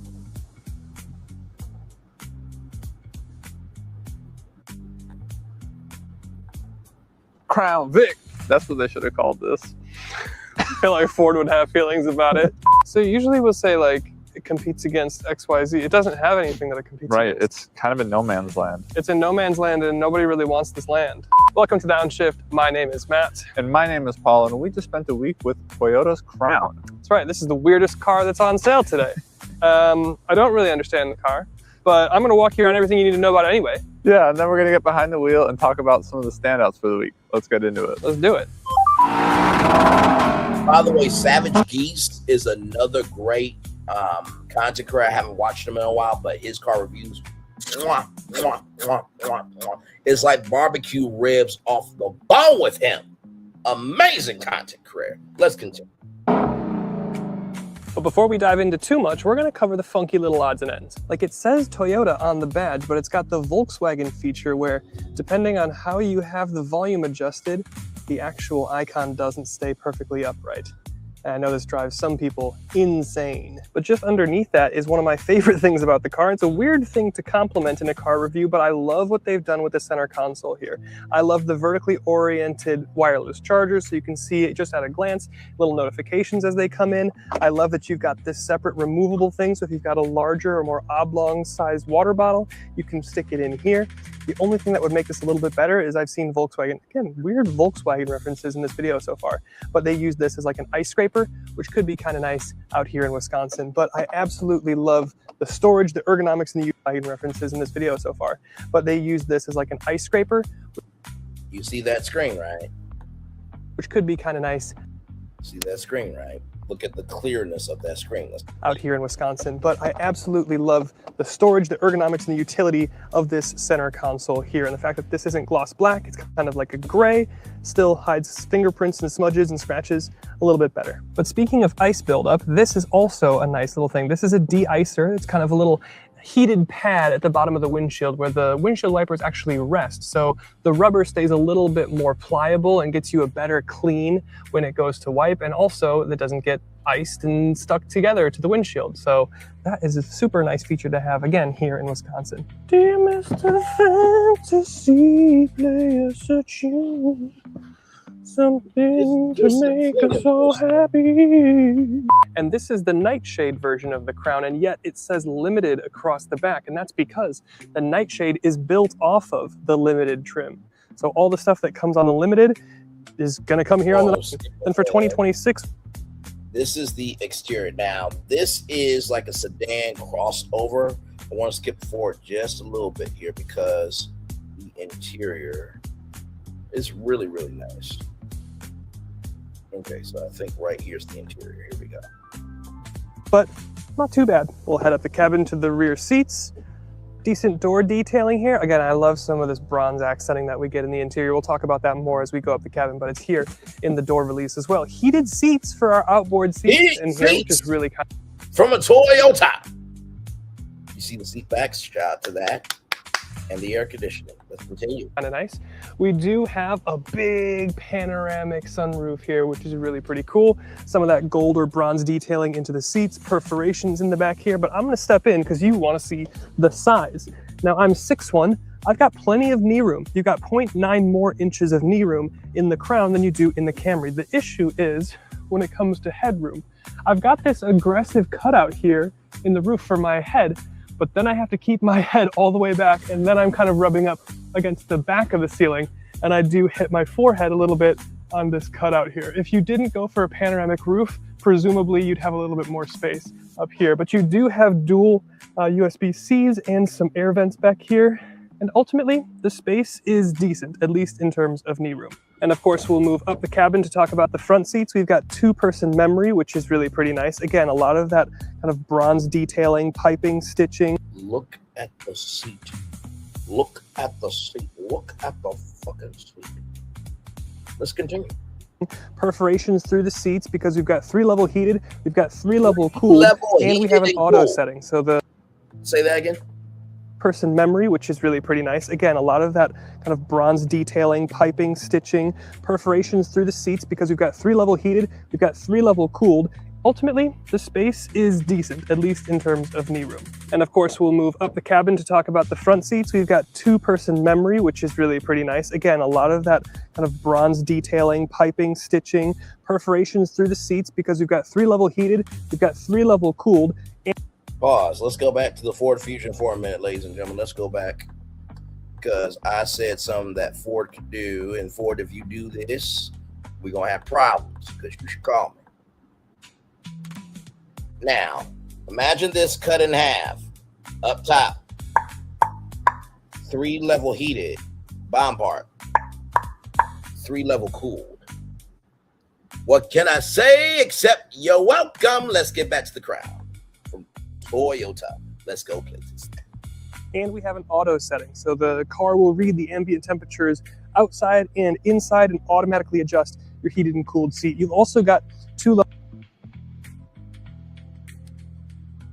Yeah, that's from Toyota. Okay? Let's continue. level heated steering wheel. And again, some of the bronze accents, really, really nice. We'll talk about that more as we talk about the cabin design right now. But like I said, cabin design, quality, materials. Look at the size of that screen and the clearness of it. Continuing. Fit and finish, all that stuff. Let's talk about it. Now, I hope you like black because it's the only interior color option you're gonna get. But like I said, with these gold accents through the steering wheel, across your dash, into your door card, and through the seats and everything, it certainly does feel like the nicest Toyota interior. I think our Crown Signia that we tested last winter had kind of a saddle brown interior, which looked really, really nice. But even here in the black with the gold accenting and contrast, it does feel really pretty nice. We talked about that center console. Love the ergonomics here. Physical buttons for pretty much all of your climate controls there. Really, really nice. The leather quality is pretty good. There's really no squeaks or rattles or anything, even in these sub-freezing temperatures here that we have been testing in all week. Everything fits and comes to hand pretty well. There's nothing in a weird spot, and it all just kind of works, and it looks pretty upscale. Not quite Lexus, but definitely nicer than pretty much anything else in the Toyota lineup. But as we zoom in on technology, it's a little bit pros and cons, hit or miss. There's no head-up display. I guess I'm not really expecting that for something like this, kind of more luxury-ish family sedan, you could say. But you do have a nice digital instrument. See here. I'm familiar with the 2023 Camry SRT. Was nice and fast. I almost considered buying it from a rental company. Absolutely. Yes, Camrys have been out here for a very long time. Instrument cluster, it's relatively customizable, but it looks nice. It looks expensive and it looks modern. And I guess that's really what I'm looking for. Over to the right here, we've got our big infotainment screen. I think it's like 12.3 inches or something. It looks nice. The interaction, it's the Toyota connected system that we've been pretty familiar with for a couple of years now. It really works pretty well. It's got all the stuff that I need, really nothing I don't. We've got an energy flow screen for our hybrid. The only thing that's a bit of a bummer is on our nightshade trim here, we're not gonna get 360 cameras. I believe you can get that if you spend more money, but you're not gonna get that here on the nightshade trim. Again, it's built off of the limited trim. Over here, we've got our Toyota Safety Sense 3.0. It's decent. It's not like mind-bogglingly good or anything, but it's definitely good enough to be helpful on long highway trips between towns or cities. The last thing we'll talk about before we get with Paulo is the price. Now, a Crown starts at $41,400 for your XLE. $41,000. All of that for $41,000. That's not bad. Trim. But if you go up to what we're testing at, which isn't the Platinum, it's not the top trim, we're testing at almost $52,000. So you can get this thing pretty expensive. And yeah, it's nice on the interior, but let's get with Paulo and talk about whether or not that's worth it. Are we going to... So, wanted to show that shout out to Downshift there. Let's continue here because we got this here from GM Authority. Rendering shows Generation 6 Chevy Camaro sedan would have looked great. Listen, we saw a 4-door Dodge Charger. I don't want to hear nothing. That looks hot. Let's continue. Production of the 6th generation Chevy Camaro concluded with the end of the 2024 model year, much to the chagrin of enthusiasts. While the 6th generation Camaro was offered strictly as a 2-door coupe and convertible, GM Authority has long toyed with the idea of a Camaro sedan. Now we're back at with a fresh set of its renderings. Here's another one here. Okay. Last time we rendered a hypothetical 6th gen Chevy Camaro was back in 2019, but this time around we're taking another crack at it with improved illustrative skills. From the front of our Chevrolet Camaro sedan, still instantly recognizable, carrying over the same sharp headlights, wide grille, aggressive lower fascia, the long hoods, sculpted lines give it a performance-oriented stance, while details like hood vents and racing stripes reinforces muscle car identity. Rather, one of the biggest changes is the inner roof line, which flows smoothly into the rear with full 4 doors. The proportions maintain the Camaro's athletic look of one of the boxy appearance of other sedan conversions. All right, not too bad. When profile transformation becomes more obvious, the wheelbase is slightly stretched to accommodate rear passengers, resulting in a longer, more balanced silhouette. Despite the added length, the design keeps a low roof and tight body lines, preserving the inherent coupe-like character. Flush doors and subtle styling lines help integrate the extra doors, while large wheels and low-profile tires maintain the performance-focused appearance. At the rear, the rendering shows off a pair of slim taillights, a subtle deck-lid spoiler, and pronounced rear diffuser. Quad exhaust outlets emphasize performance, while the wider stance gives the sedan a planted attitude. Right there. So not too bad there, and I want to show y'all.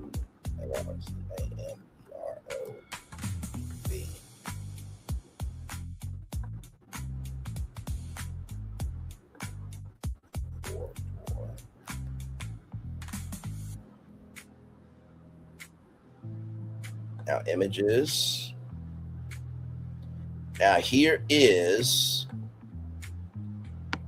that EV. Now, they're saying ew, but I've seen this design on the Chevrolet Blazer EV. It actually looks sleek. I'm not going to sit here I think sometimes people are a little too hypercritical. Like, you gotta recognize, like, this is 2026, right? So we gotta update it for where we are now. This is what everybody knows, of course.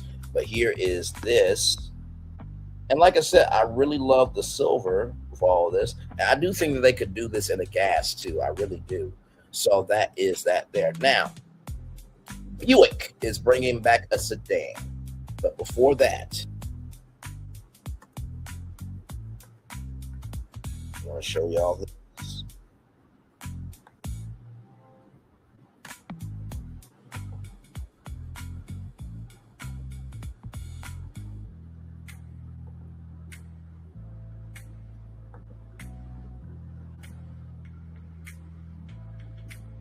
What's up, y'all? It's your girl Queen P, and I'm back with another video. And by the title, you already know what we're getting into. We are going to talk about the pros and cons of my 2025 Buick Envista. Ace car is not complying for a thing. I ain't mad at it.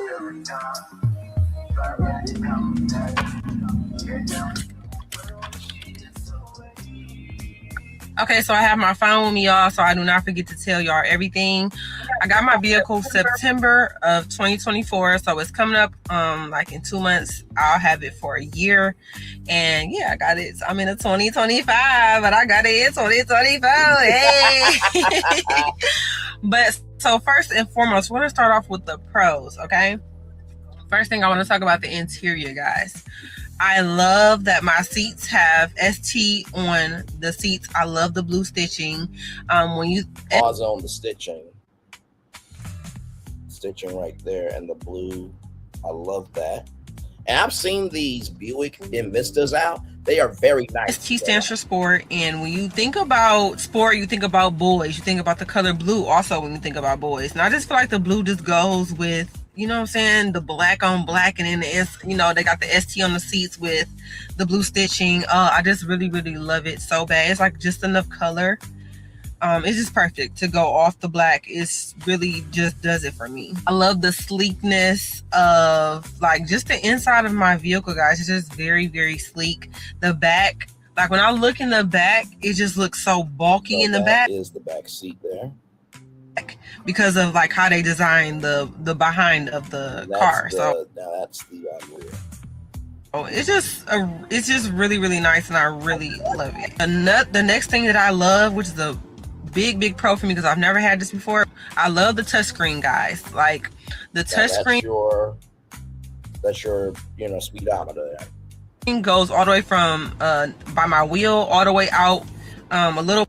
So that is the now if you've seen this before, it's also in the Chevy. So usually GM tries to keep their costs very low. So pass, it goes a little over to the passenger seat or whatever. It's a full screen. The only thing that is on my screen is just the volume button. Other than that, it's a full screen. And it's just, I don't know, just give it a more sleek, modern, and clean look. And I love it. I love that. So I have CarPlay in my vehicle, and I think that is a super pro because as soon as I get in the car, my phone connects to the radio, and my Apple Music is already set up.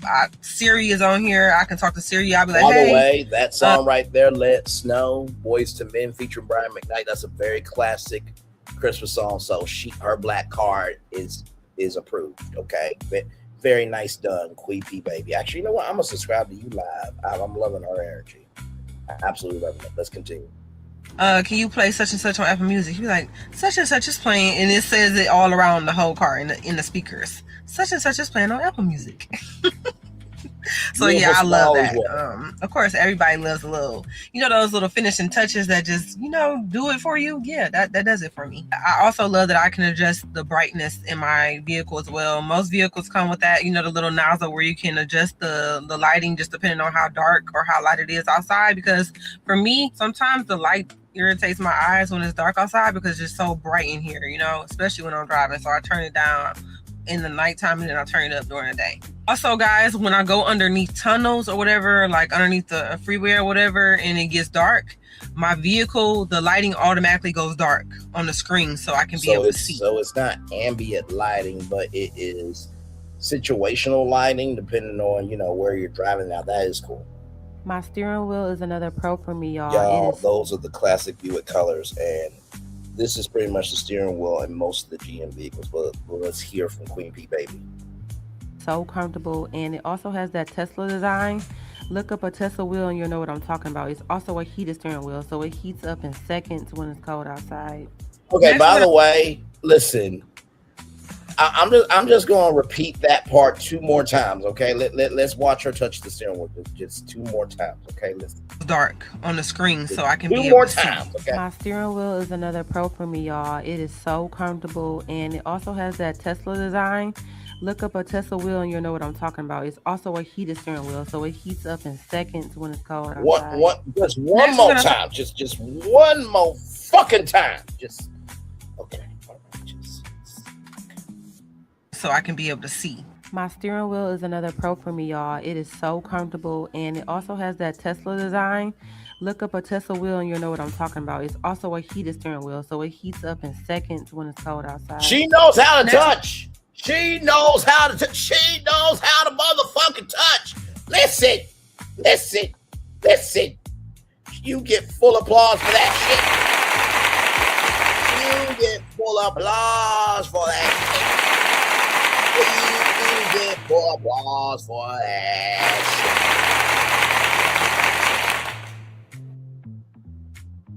shit. Amen. Amen. Amen.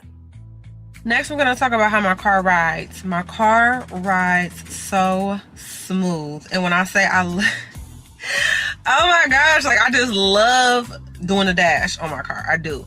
People talk about my car a lot because they say, oh girl, you got that turbo. What is it? It's not even it's a 3-cylinder. It's not a 4-cylinder. It's a 3-cylinder. People like, girl, get that thing off the road. Baby, please. I'll be showing out on that freeway. And I be having them big trucks mad. They be trying to race me. Like, of course, like, I can't mess with no Hemis and stuff like that. But it's not no putt-putt. People think it's a putt-putt. And it's not giving that, guys. It's giving Buick did they thing. And I'm telling you. You can't tell me nothing when I'm behind this driver's seat. I be doing my thing on the freeway. I just feel so bossy in this car. And yeah, that is a big pro for me. How sporty it feels and also how it just rides. It rides like a dream. It's quiet and it's not loud or anything like that. So I'm going to say that the seats are so comfortable. I'm not uncomfortable. I don't have to adjust myself. Like I can, drive how I want to drive and stay that way until I get to where I'm going. Some cars, like the seats are so uncomfortable that you have to switch around, like how you got to move around all the time or reposition yourself. I don't have to do all of that in my car. My car is it's so comfortable. So next I want to talk about cabin noise. Guys, my car is on right now. You can't hear it running. If you can, it's not something loud. It's no noise at all. Okay, so all the features that I do have in my car, I have a backup camera. I have the push to start. I also have the ability to start my car from my phone. So I just go to the app. Now, I will say this, right? That is a dealer feature, right? So you have to pay for that. Now, I don't know if some car brands just give that out, but I do know that for that, you do have to pay for that. So I'm just looking to see if anything has come into my phone. Let's continue. Hold the button down and it'll tell me, like, it'll notify me when my car has started. That is amazing. I don't have to have my key fobs all week. I have to fill her at one time. I go back and forth to work a lot. Of course, we all do. I work 5 days a week, Monday through Friday. And I love hitting the button on my key fob and then my trunk just comes up by itself. That's the trunk. And it doesn't even stop there. Okay, so I want to give a shout out to her for that. Now, I'm bringing that up because, like I said, Buick Sedan is on the way here. General Motors is preparing to expand Buick's portfolio with a new sedan, marking a major return to the brand, to a segment the brand vacated more than half a decade ago. As GM Authority reported previously, this new Buick sedan will ride on the updated GM Alpha 22 platform, which it will share with the next generation Cadillac CT5 and the future Chevy Camaro replacement. First of all, nothing is going to replace the Camaro. You are out your ever-loving minds at GM. Just want you to know that personally. That means a front engine layout paired with rear-wheel drive, a compelling format for a modern Buick. All that said, one key question remains: what should the Buick today be called? Now, before we get to that, I want to give you a Cadillac CT5.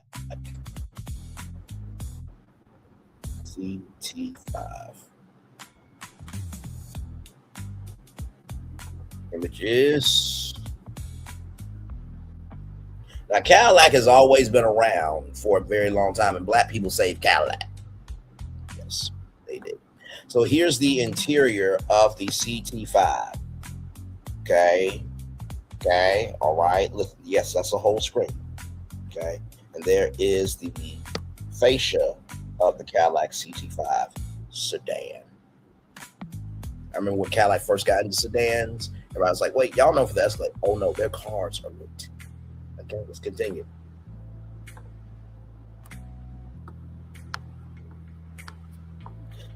significance of this new Buick sedan isn't lost on enthusiasts, but built on the updated Alpha 2.2 architecture, the vehicle will likely prioritize driver dynamics in a way we haven't seen from the Tri-Shield brand in years. As for motivation, the Alpha 2 platform has already support a wide range of powertrain options, including the turbocharged 2.0 liter L4 LSY or I4 LSY, turbocharged 2.7 liter I4 L3V, and twin turbo 3.0 V6 LGY, and non-black wing variants of the Cadillac CT4 and CT5. CT4 is the compact sedan, I believe, and CT5 is the mid-size sedan, I believe. So CT6 would be the full-size sedan, I believe. But don't quote me, though. As well as more potent options like the twin turbo 3.6 LV6 LF4 and the supercharged 6.2 liter V8 LT4 and the CT4 V black wing and the CT5 V black wing respectively. That means plenty of engine options for GM to choose from. Wildcat. There's also a deep back catalog of nameplates or revival could instantly add recognition built for fans. Names like Riviera, Roadmaster, Skyline, Wildcat, or Le Sabre could each carry their own distinct connotations, while Buick can also revive more recent nameplates that still resonate with today's styles like the Regal, LaCrosse, Verano, Lucerne, and Park Avenue. Let me bring up the Regal. Buick Regal. So this is the Buick Regal. If you don't know this car, it's been around a very long time. I think the best thing they should do is bring back the Regal here. That's 2018.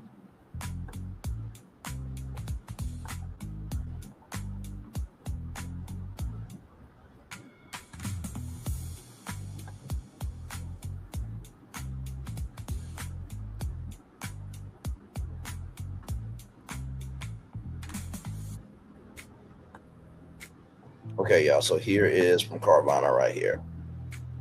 360. I'll zoom in there. Oh yeah, we can zoom in, baby. Yes, we can. Okay, so there is there. Now this is the interior. So that's the Buick Regal. Right there. So not bad. Not bad. Not bad. I think if they bring this back and update, they will be just fine. This is not a bad base to start for the Buick Regal, right? So I think Regal will probably be the best way to go there. They have the Verano there. Yet another option would be to follow the brand's E-based naming strategy with Buick's current crossover lineup in North America, already town names like Invista, Encore, Envision, and Enclave. Extend that approach would be something like Electra could work, although Electra may specifically be confused for some buyers who associate the name with electrification. Buick has already used the Electra name as a sub-brand for its new energy vehicles and EVs, which includes EVs and plug-in hybrids. Right there, the Electra. Finally, there's always the case for simply starting fresh, a brand new name would avoid any baggage tied to older models while potentially appealing more directly to younger buyers. So there is that there. Now I want to show you something else. You know, I'm driving a Lincoln. I think of Braylon's virtual tour live, and that man is smart. I don't know how he keeps coming up with content. He's definitely not one trick pony like some of these others.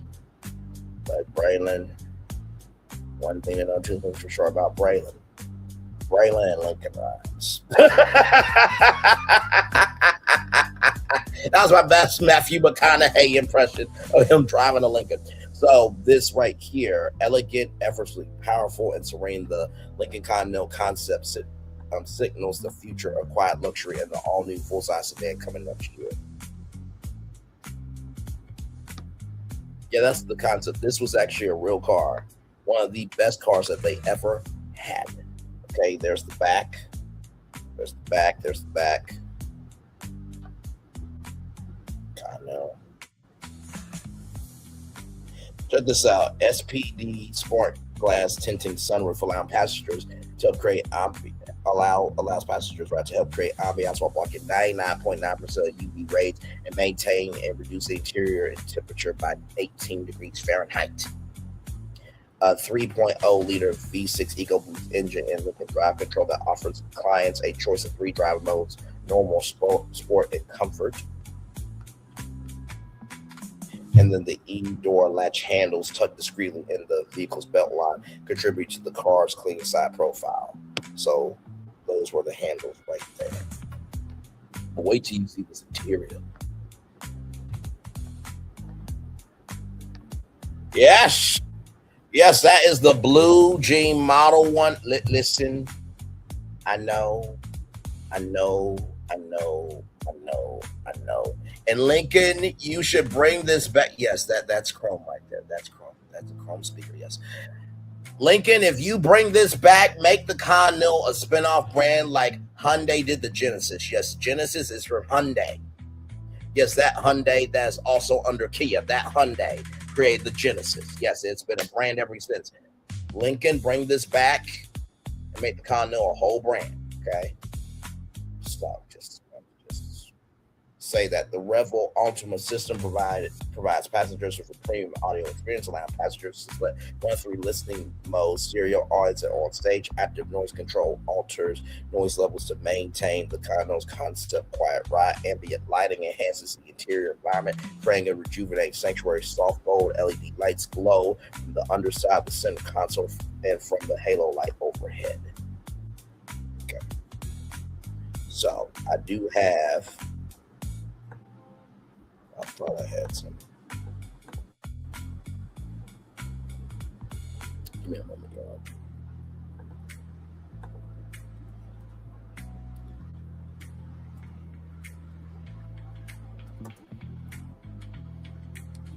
Really?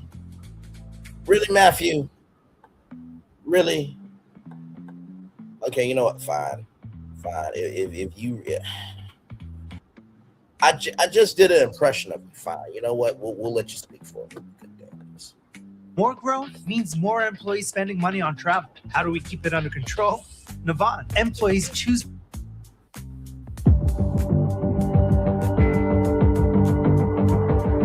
I'm sorry. I've been driving a Lincoln since long before anybody paid me to drive one. I didn't do it to be cool. I didn't do it to make a statement. I just liked it.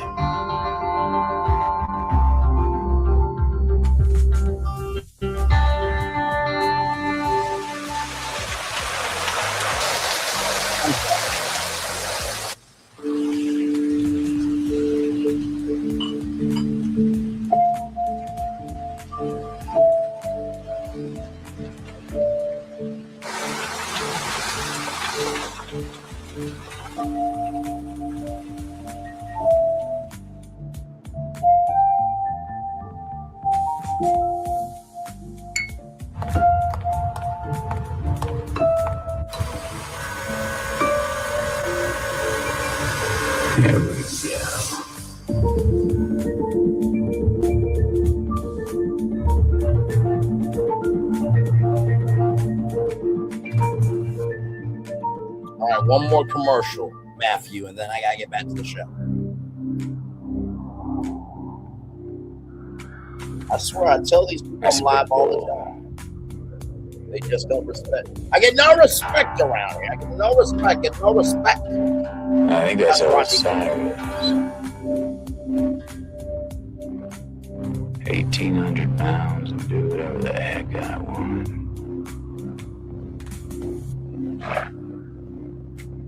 I can respect that.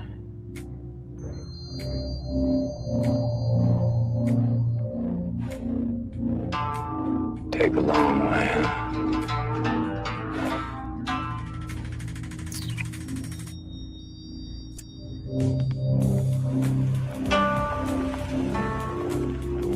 Thank you, Cyrus. All right, thank you, Matthew, so much. Now let's look at the Lincoln Continental here. Here we go.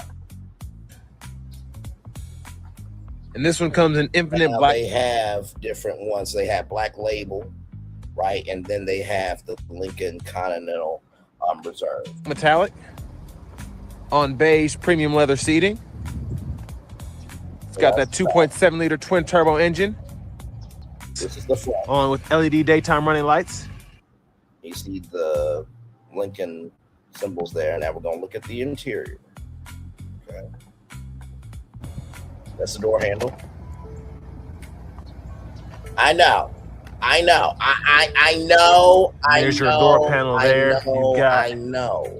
3-person memory seating. I know. They got several Jay, seat adjustments that you can make here. Good to see you, man.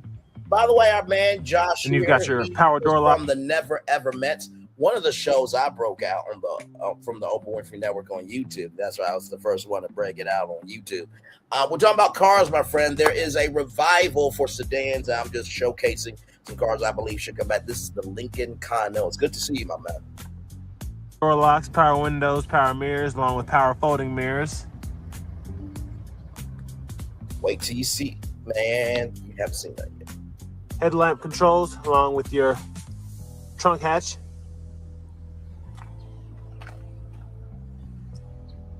There's that seat there. Yeah, those come out like that. That extends. Yeah, let's continue. What's the Gallic Escalade? Yes.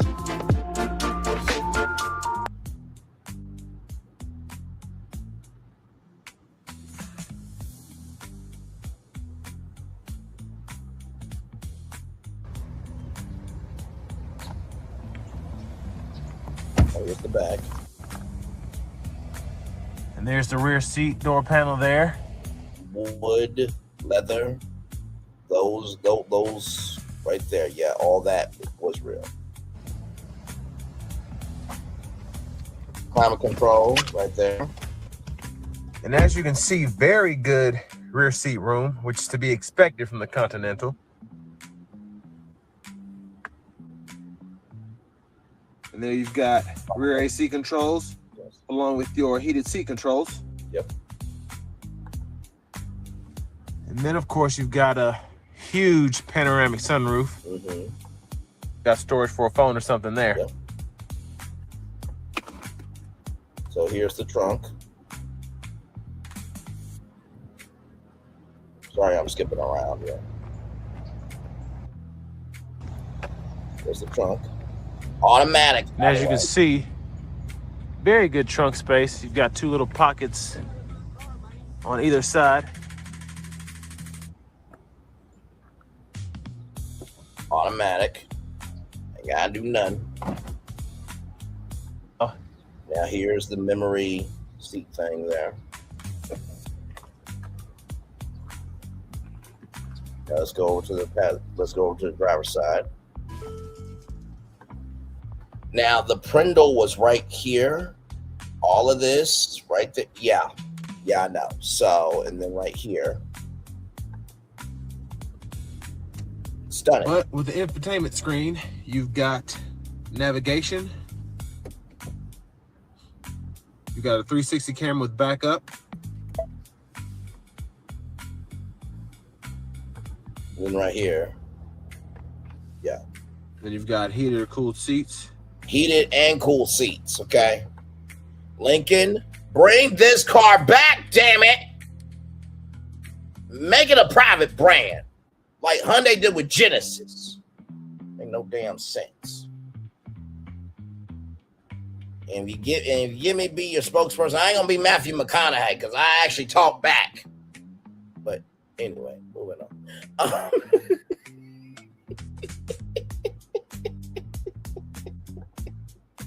Now, of course, right here, you had control seats, but you also could change the station from the back here. There's the interior right there in black and the wood there. Y'all, I'm telling y'all, this was a nice one. And then here's that blue interior. Oh my God. It's glorious.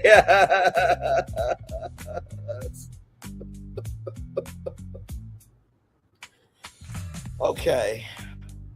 Let's continue. Because I'm not done yet. So, y'all remember the Chevrolet Cavalier? Check this out. Yeah, that's a Chevrolet Cavalier. That's in Mexico and China.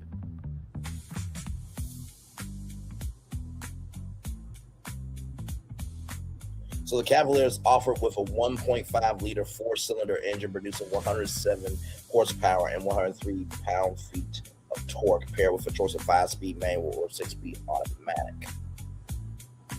Now, my cousin had a Cavalier, and she wrecked hers a couple of times. No disrespect, cuz, but you did.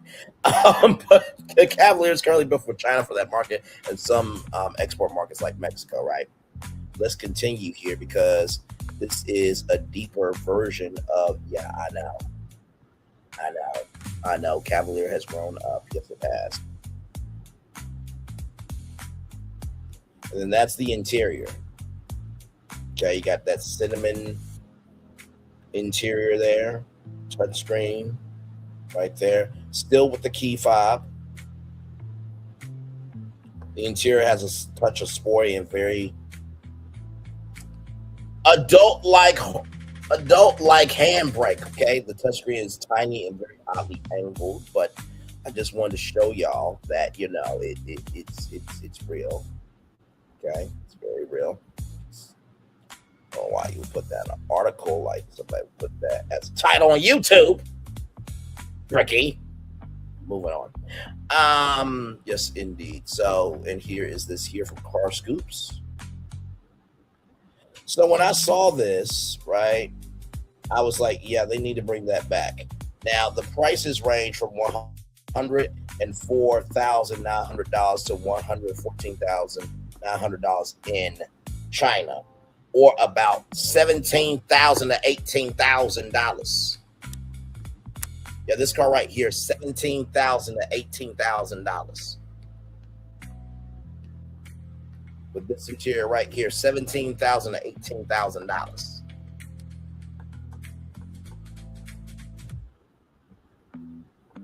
Now imagine if this came back. Now this is the premier model of the Cavalier. Imagine if this came back to the United States for $17,000. That's not bad. Now, Chevrolet, you need to bring that car back, but you also need to bring back the Chevrolet Cruze, one of the top selling cars in North America. This was built in Lordstown, Ohio, and those people deserve to have their jobs back because y'all say y'all were going to invest in them, and then y'all did not appreciate them. Y'all disrespected them. Okay? You did. You absolutely did. Hey, I said, hey, gorgeous, good to see you. Hey, I'm not sure how to tag replies. Oh, well, sorry. Yes, I just saw that, actually. As I went to the homepage, I saw they arrested that guy. I haven't been keeping up with it like that, but just because I don't say everything doesn't mean I don't see everything. My favorite subject, I hope you don't tempt me to go to the car lot tomorrow. Hey, listen, hang on. You know what? Let me tell you something. Give me a moment, y'all. Give me a moment.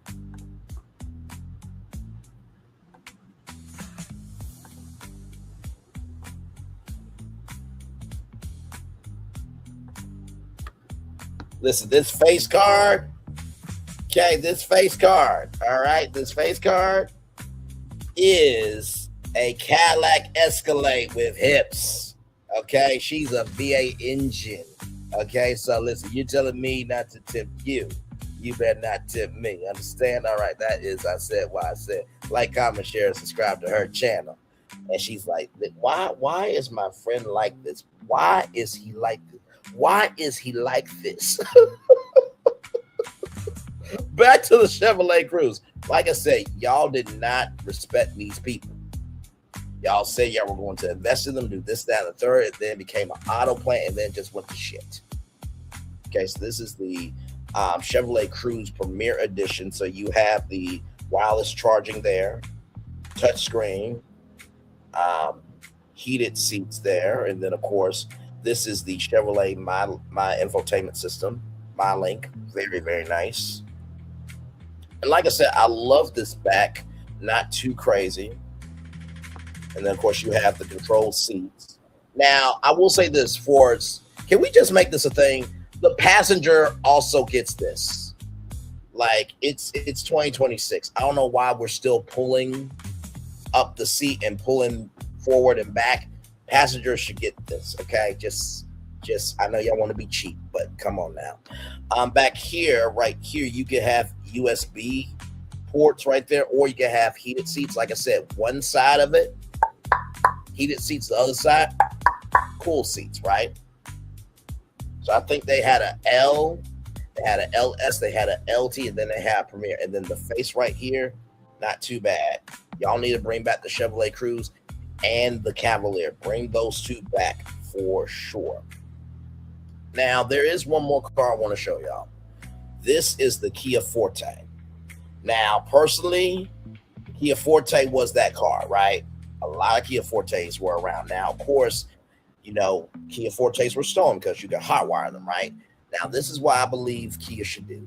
Y'all should bring this face back and everything else. I know people don't say, well, Bray, Kia is advancing the K5 and K4. Follow with what I'm saying. Let's go back for a minute to the Chevrolet Cavalier and the price of that, right? The price of that is $17,000 to $18,000, right? This car right here, $17,000 to $18,000. One more time. This car, $17,000 to $18,000 right here, okay? Now let's go to the Forte. This is the LXS. So right here, you have your Apple and Google CarPlay standard. Now you can have this be the traditional knobs or the digital, you know what I mean? Now, the thing that I would do, right, because the taillights, I never understood the taillights at the bottom. Take the taillights, put them right here. See that curvature right there? Put the curvature here and the curvature here if you want to do the turn lights, right? And then right here, you could probably, I don't know what you can do here because you already have the exhaust pipe here. Maybe those could be just lights, you know what I mean? You know, oh, you know what? I know what they could be. The hazard lights, to go around, those could be just yellow. And then you put the turn signal right here, the turn signal lights right here, and right here. Then I'm going to give you the name here in a minute. Now, power locks, you keep everything the same, right? But in the back here, you add a cup holder. You add the cup holder here, right? You give the option for USB or air conditioning or both, right? You put the seat backs there. Keep the phone call thing going there and the cruise control and everything. Now the gauge cluster here. Go back. Now this gauge cluster is a nice gauge cluster. You can keep that. Now, this is what I would do with this, okay? I would have a 4-way, 2-way adjustable lumbar support for the passenger and the driver. And then what I will call this is, let me go to all this here. See, nice body, ain't crazy. Y'all probably still got the blueprint, so I don't want to hear it, okay? Face is good and everything. What I would call this car right here, now, this automatic for the driver and the passenger. We ain't doing this shit no more in 2026, okay? I'm just letting y'all know. Like I said, we're adding a cup holder right there.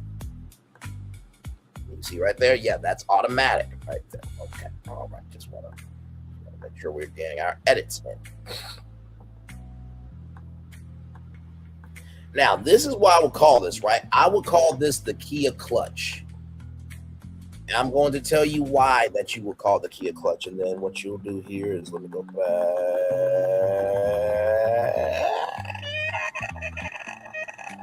Right here. Put the Kia clutch right here.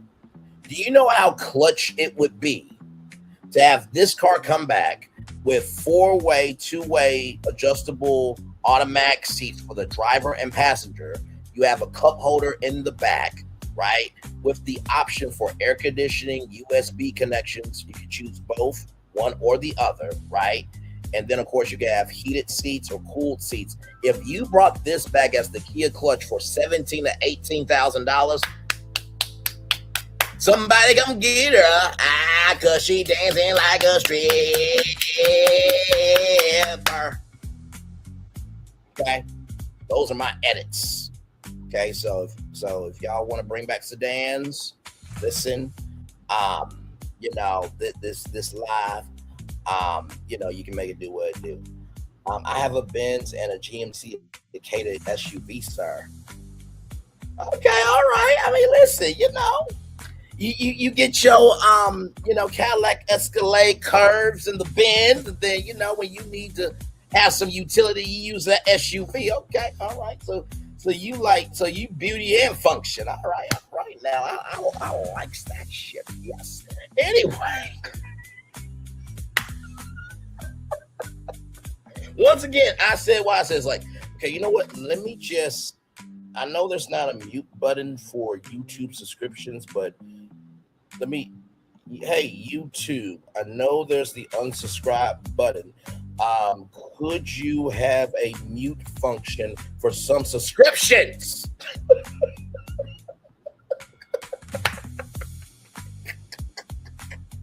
Now, why are some people in the back be like, yes, yeah. Oh, yeah. Let me write that down because I need to message YouTube my damn self. The more features you add, the more money you will have to charge. No, I know. But I believe that Kia can make the Kia clutch in that old Forte model for at least $20,000 very easily. That would be a great competitor to the Chevrolet Cavalier and the Chevrolet Cruze, in addition to the Smart Sedan. Now, like I showed y'all the Smart Sedan earlier, let me show y'all that here. Right here, this is the interior of the Smart Sedan, which is this. Yeah. So Chevrolet, you bring this, and the Smart 4.4 right here, you bring this, along with the Chevrolet Cavalier and Cruze. Bring back your Impala, bring back your Malibu. Okay, I think you'll be fine. So yes, those new Toro cars are nice. We looked at the Toro Crown earlier in the live stream. So there is your sedan comeback breakdown town hall. Listen, we do a little bit of everything over here. We cover entertainment, theme parks, and commerce. That's what we do over here. Mm-hmm. Because, you know, in the words of Anonymous T, because here's the thing, a good streamer can find other content. Because here's the thing, a good streamer can find other content. Because here's the thing, a good streamer can find other content. Because here's the thing, a good streamer can find other content. Because here's the thing, a good streamer can find other content. Because here's the thing, a good streamer can find other content. Because here's the thing, a good streamer can find other content. Because here's the thing, a good streamer can find other content. Because here's the thing, a good streamer can find other content. Because here's the thing, a good streamer can find other content. Because here's the thing, a good streamer can find other content. Because here's the thing, a good streamer can find other content. Because here's the thing, a good streamer can find other content. Because here's the thing, a good streamer can find other content. Because here's the thing, a good streamer can find other content. Because here's the thing, a good streamer can find other content. Because one more time, Anonymous T. Because here's the thing, a good streamer can find other content.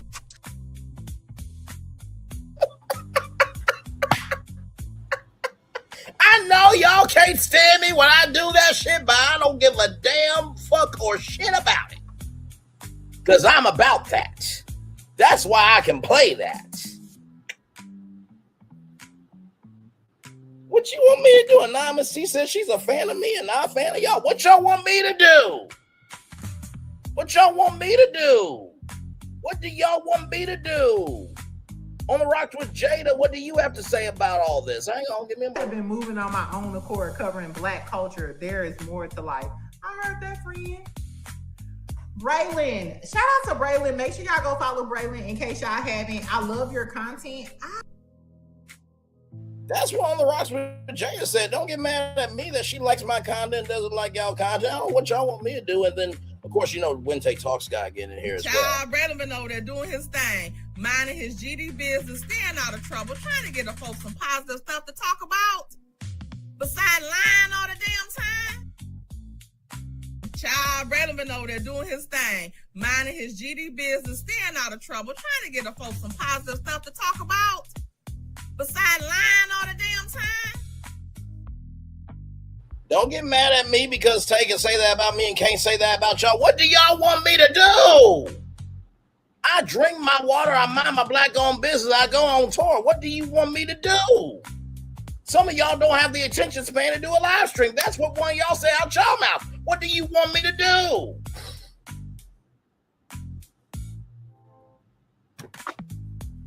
Some of y'all are very selective about what you want to cover, like that chili thing that happened when T-Bar said, my bandmate voted for him, no follow-up. Oh, but we don't want to talk about that, do we? Or do we want to talk about that Nick Cannon conversation, Melody Cherie? But oh, nobody else wanted to have that conversation. Y'all can't say shit about me. Because if y'all try to do a fifth quarter or half of the fuck of what I do, y'all will have a mental coma, choke, and die mentally. Okay? Remember that 12-year-old girl who got raped in Florida, in Miami, Florida?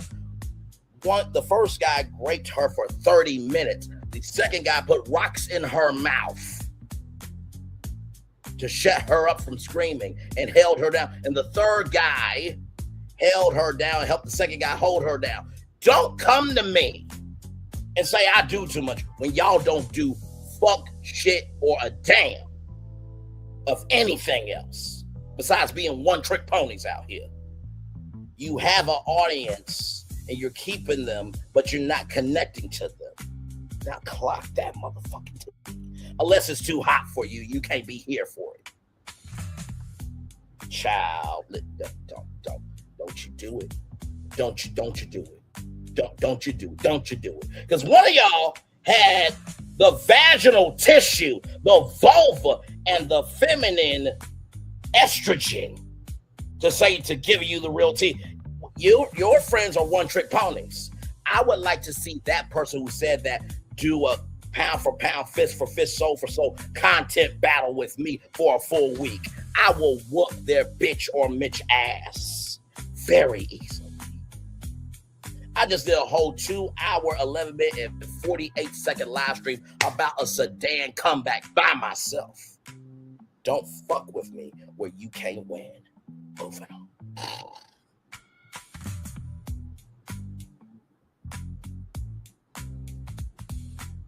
And by the way, if what I'm saying ain't true, don't respond to me. But if you do respond to me, it must be true about your bitch ass or your Mitch ass to some damn degree. Moving on. And I don't want to hear from no elderly grandpas or grandmas who are losing at games and failing at all levels of life that lied about the View not being renewed. It was an April Fool's joke. I don't want to hear from y'all.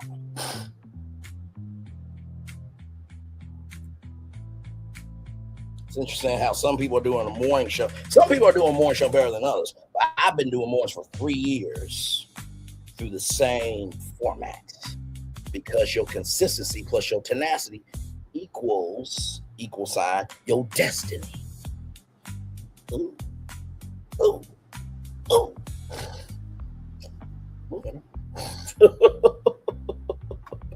Y'all, that's all I got for y'all. I did the Daily Motivator during the 6 o'clock show, y'all. That's all I got. Man, made it to 1 million views because I'm my own individual. Made it to 1 million views because I knew I could be somebody. I didn't have to be defined by a person, place, thing, idea, or a platform. But most of all, I made it to 1 million views because I didn't let anyone define who came here, who did it. I defined who I was because I knew I had something to give to the people. Now, and not to mention, too, I haven't done nothing to be banned off of YouTube. Haven't doxed anybody. Haven't posted anybody's children online. Haven't made fun of anybody's children. Disabilities. Going after husbands. It's very interesting how everybody was big mad. Wanted to defend this, that, and the third. But y'all mouths are as tight as your vaginal tissue. Some of y'all. Uh-oh. Uh-oh. Oh, said oh. You know you're done for dumb now, yeah. Some of y'all are doing remixes of other shows and trying to look like you somebody out here. When you know in the early days, had not been for right things being in place, you wouldn't be where you at. Because I've done over 1,000 shows. Now, sure, I've revisited some destinations, but every tour has been different. And you notice I haven't had to have a panel or to stand alone. You notice I had to do any collaborations. Not saying I don't mind doing collaborations, but I've been standing on my own the whole time. The whole motherfucking ass time.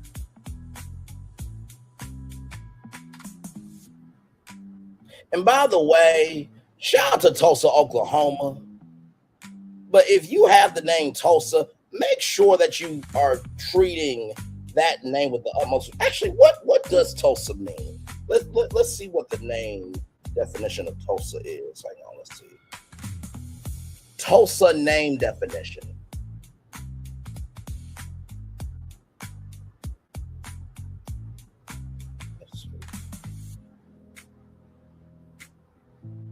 I want to see. Okay, it means old town or old settlement. Well, I mean, could you be old in the settlement of your mindset? And could you be moving through towns in a fashion that's really old, dilapidated, and decrepit, and nobody really is here for how you move? Oh my God! Braylon, shut up! Braylon, shut up! Braylon, shut up! My God. My God. My God.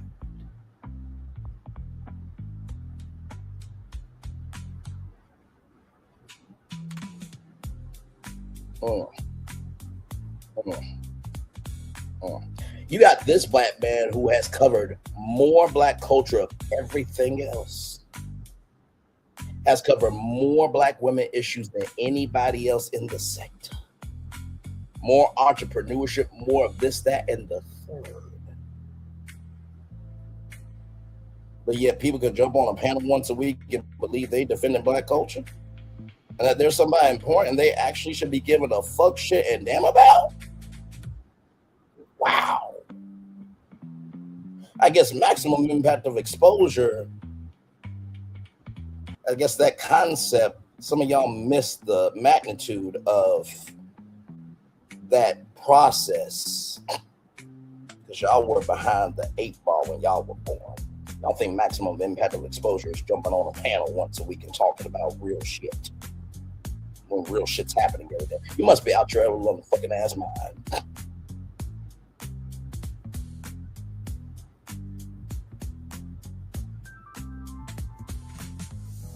Princes and princesses do what they want to do for attention. Kings and queens do what they need to do for a purpose.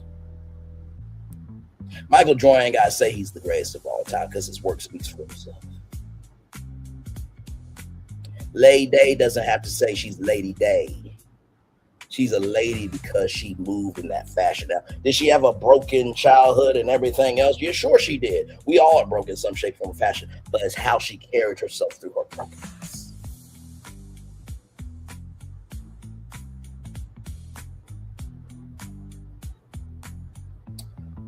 Ooh, Lord Jesus. I said, you got anything else, gorgeous Phil? Anybody else before I get out here? Because I'm done. That's it for me. I ain't got nothing else. And like I said, what I'm saying ain't true. Don't respond to me. Because you can see all the content I have over here. I've been on my screen. But if you do respond to me, it must be true about your bitch ass or Mitch ass to some damn degree. We equal opportunity around here. We cover Milagro Grants. We cover P. Diddy. I don't want to hear it. Nope. All good. I am good. All right, y'all. With that being said, it's time for the best outro on YouTube. If I do say so myself, know what you do and do what you know. Never say 1 point special because you are always want to bust in trust. You may not be where you want to be. By the end of it, you'll be where you need to be. Do what you've been chosen to do. Why it's one thing to call yourself, is another thing to be chosen. One love, much love, all love. I have spent time with you. You have spent time with me. And hopefully, I spend time together. We'll be great together. And always remember, we're doing radio, television, YouTube, living your best life. Or,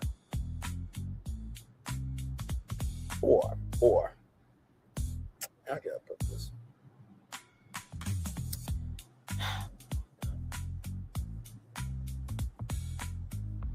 Some of y'all will order cake anytime something happens in life, but you don't understand the magnitude of what eating cake is all about. Some of y'all will order cake for anything, but not understand why it's important to eat cake. Some of y'all will order cake for anything, but you won't understand the importance of eating cake. You know why cake is so ordered all the time? For celebrations, for big milestones, for things that need to matter. But some of y'all are just sending out cakes every fucking damn day. That some of y'all forgot some main ingredients that makes your cakes look like shit. Why are people eating this cake of content? Did you cook it right? Did you bake it right? Did it go all the way through?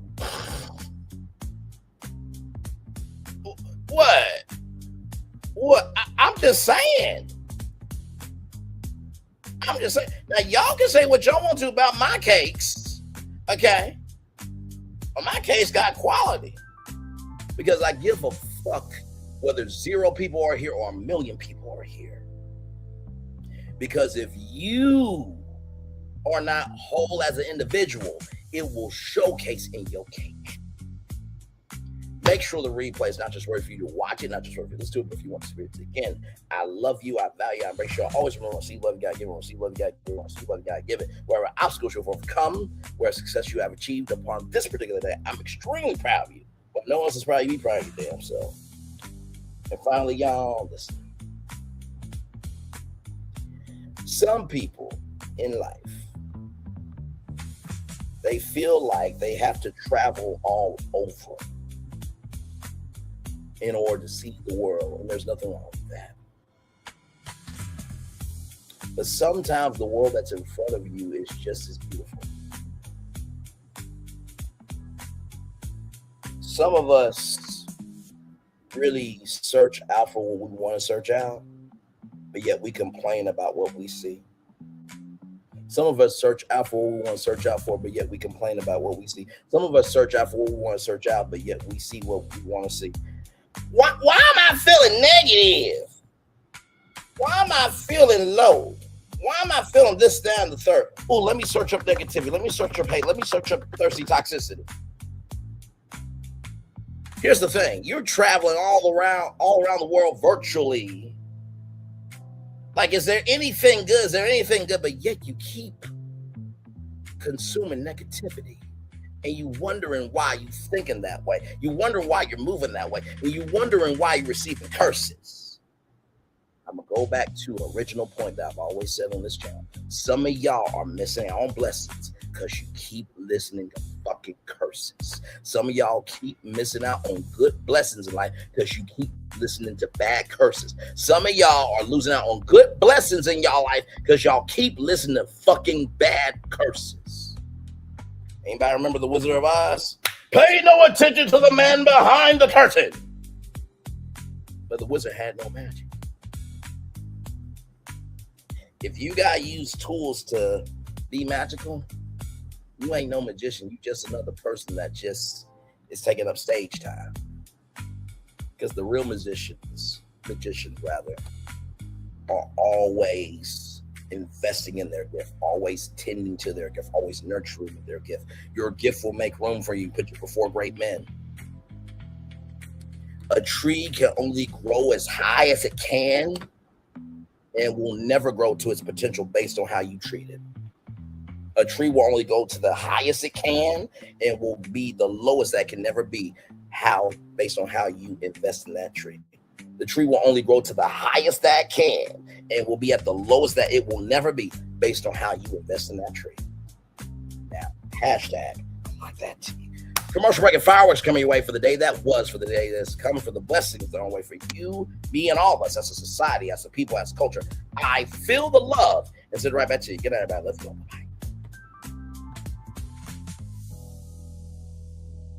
I thought I should tell you they've been talking about you. Yeah, they've been talking about you. They've been talking about the fact that they've done everything they could to stop you and everything they could to block you, but you still win. They've been talking about the fact that they have undermined your success and they have tried to sabotage your seasons, but you keep winning. They've been talking about the fact that even though they don't like each other, they get together to try to kill you, but you keep winning. They've been talking about the fact that you were voted least likely to succeed, but like cream, you keep rising to the top. They've been talking about how they tried to burn your world down, but like the phoenix, you rose from the ashes. They've been talking about you, and you know what they say? Oh, she's just lucky. He's just lucky. But no, you ain't lucky. You're anointed. You got something on you. You got favor on you. You got power on you. You were born to win.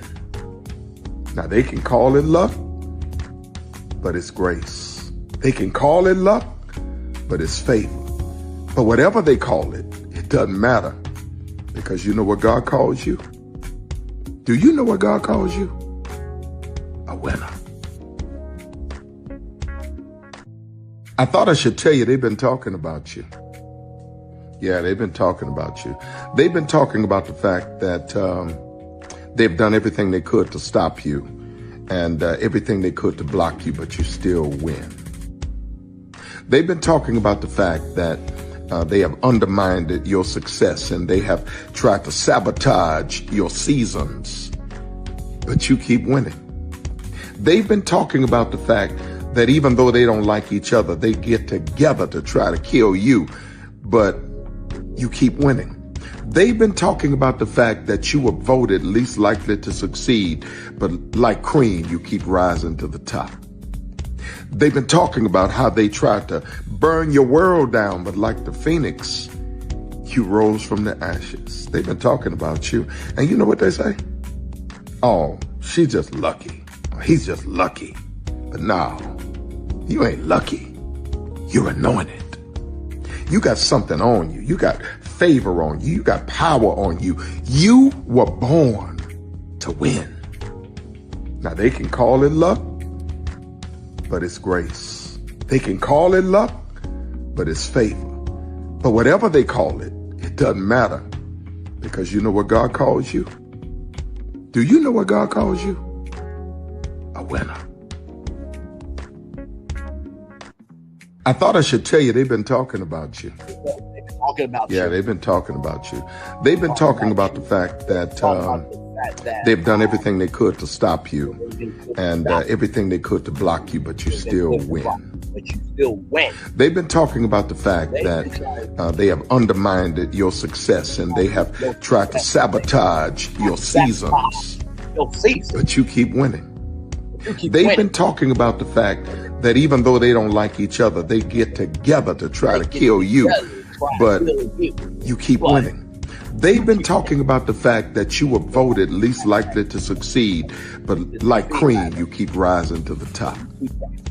They've been talking about how they tried to burn your world down, but like the phoenix, you rose from the ashes. They've been talking about you, and you know what they say? Oh, she's just lucky. He's just lucky. But no, you ain't lucky. You're anointed. You got something on you. You got favor on you. You got power on you. You were born to win. Now they can call it luck, but it's grace. They can call it luck, but it's favor. But whatever they call it, it doesn't matter, because you know what God calls you? Do you know what God calls you? A winner. A winner. I thought I should tell you they've been talking about you. Yeah, they've been talking about you. They've been talking about... Good evening. My name is Mark Woodbury. I'm the chairman and CEO of Universal Destinations and Experiences. Well, we're finally here.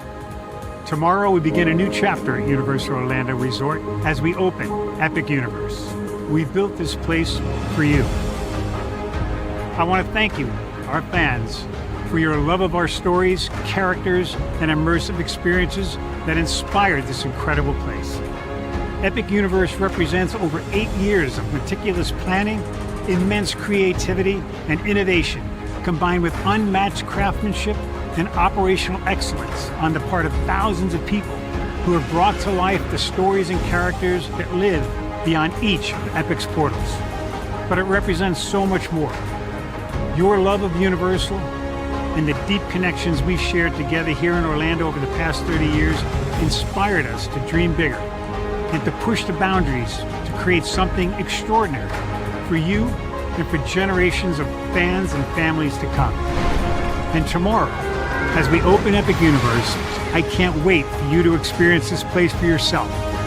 Now it's your turn to step inside, to lose yourself, and to share this place with the ones you love most. As we open this park, we hope your world becomes a little more epic. Tomorrow, Epic Universe becomes yours.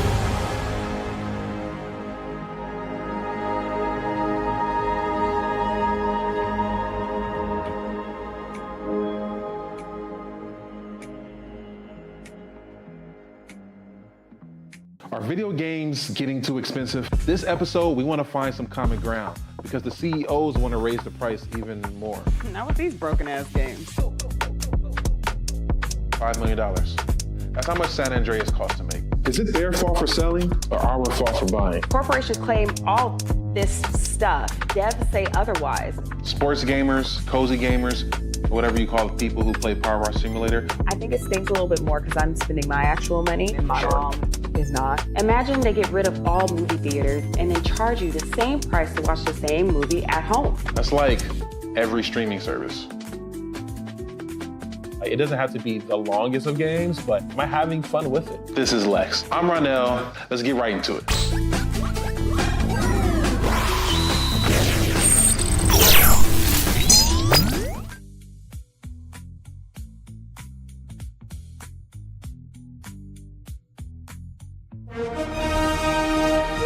Prepare for a journey beyond imagination, beyond belief, beyond anything you've experienced before. Universal Epic Universe, a new theme park where you'll step through extraordinary portals to 5 immersive worlds. Prepare for a cosmic voyage of discovery, an isle of fire-breathing excitement, a shadowy world of monsters and mystery, new wonders in the wizarding world, and a new way to play. Plus the splendor of a magnificent resort hotel overlooking the park. It's all new excitement at Universal Orlando Resort. A week's worth of vacation thrills with 4 amazing theme parks, a variety of spectacular themed hotels, and incredible dining and entertainment. It's all at Universal Orlando Resort, where you'll find new adventures every day. Explore the astonishing worlds of Universal Epic Universe at Universal Orlando Resort. Because here's the thing, a good streamer can find other content. Because here's the thing, a good streamer can find other content. Because here's the thing, a good streamer can find other content. I've been moving on my own accord, covering Black culture. There is more to life. I heard that, friend. Braylon, shout out to Braylon. Make sure y'all go follow Braylon in case y'all haven't. I love your content. I've been moving on my own accord, covering Black culture. There is more to life. I heard that, friend. Braylon, shout out to Braylon. Make sure y'all go follow Braylon in case y'all haven't. I love your content. I've been moving on my own accord, covering Black culture. There is more to life. I heard that, friend. Braylon. Shout out to Braylon. Make sure y'all go follow Braylon in case y'all haven't. I love your content. Child, Braylon been over there doing his thing, minding his GD business, staying out of trouble, trying to get the folks some positive stuff to talk about. Besides lying all the damn time. Child, Braylon been over there doing his thing, minding his GD business, staying out of trouble, trying to get the folks some positive stuff to talk about. Besides lying all the damn time. Child, Braylon been over there doing his thing, minding his GD business, staying out of trouble, trying to get the folks some positive stuff to talk about. Besides lying all the damn time. Child, Braylon been over there doing his thing, minding his GD business, staying out of trouble, trying to get the folks some positive stuff to talk about. Besides lying all the damn time. Child, Braylon been over there doing his thing, minding his GD business, staying out of trouble, trying to get the folks some positive stuff to talk about. Besides lying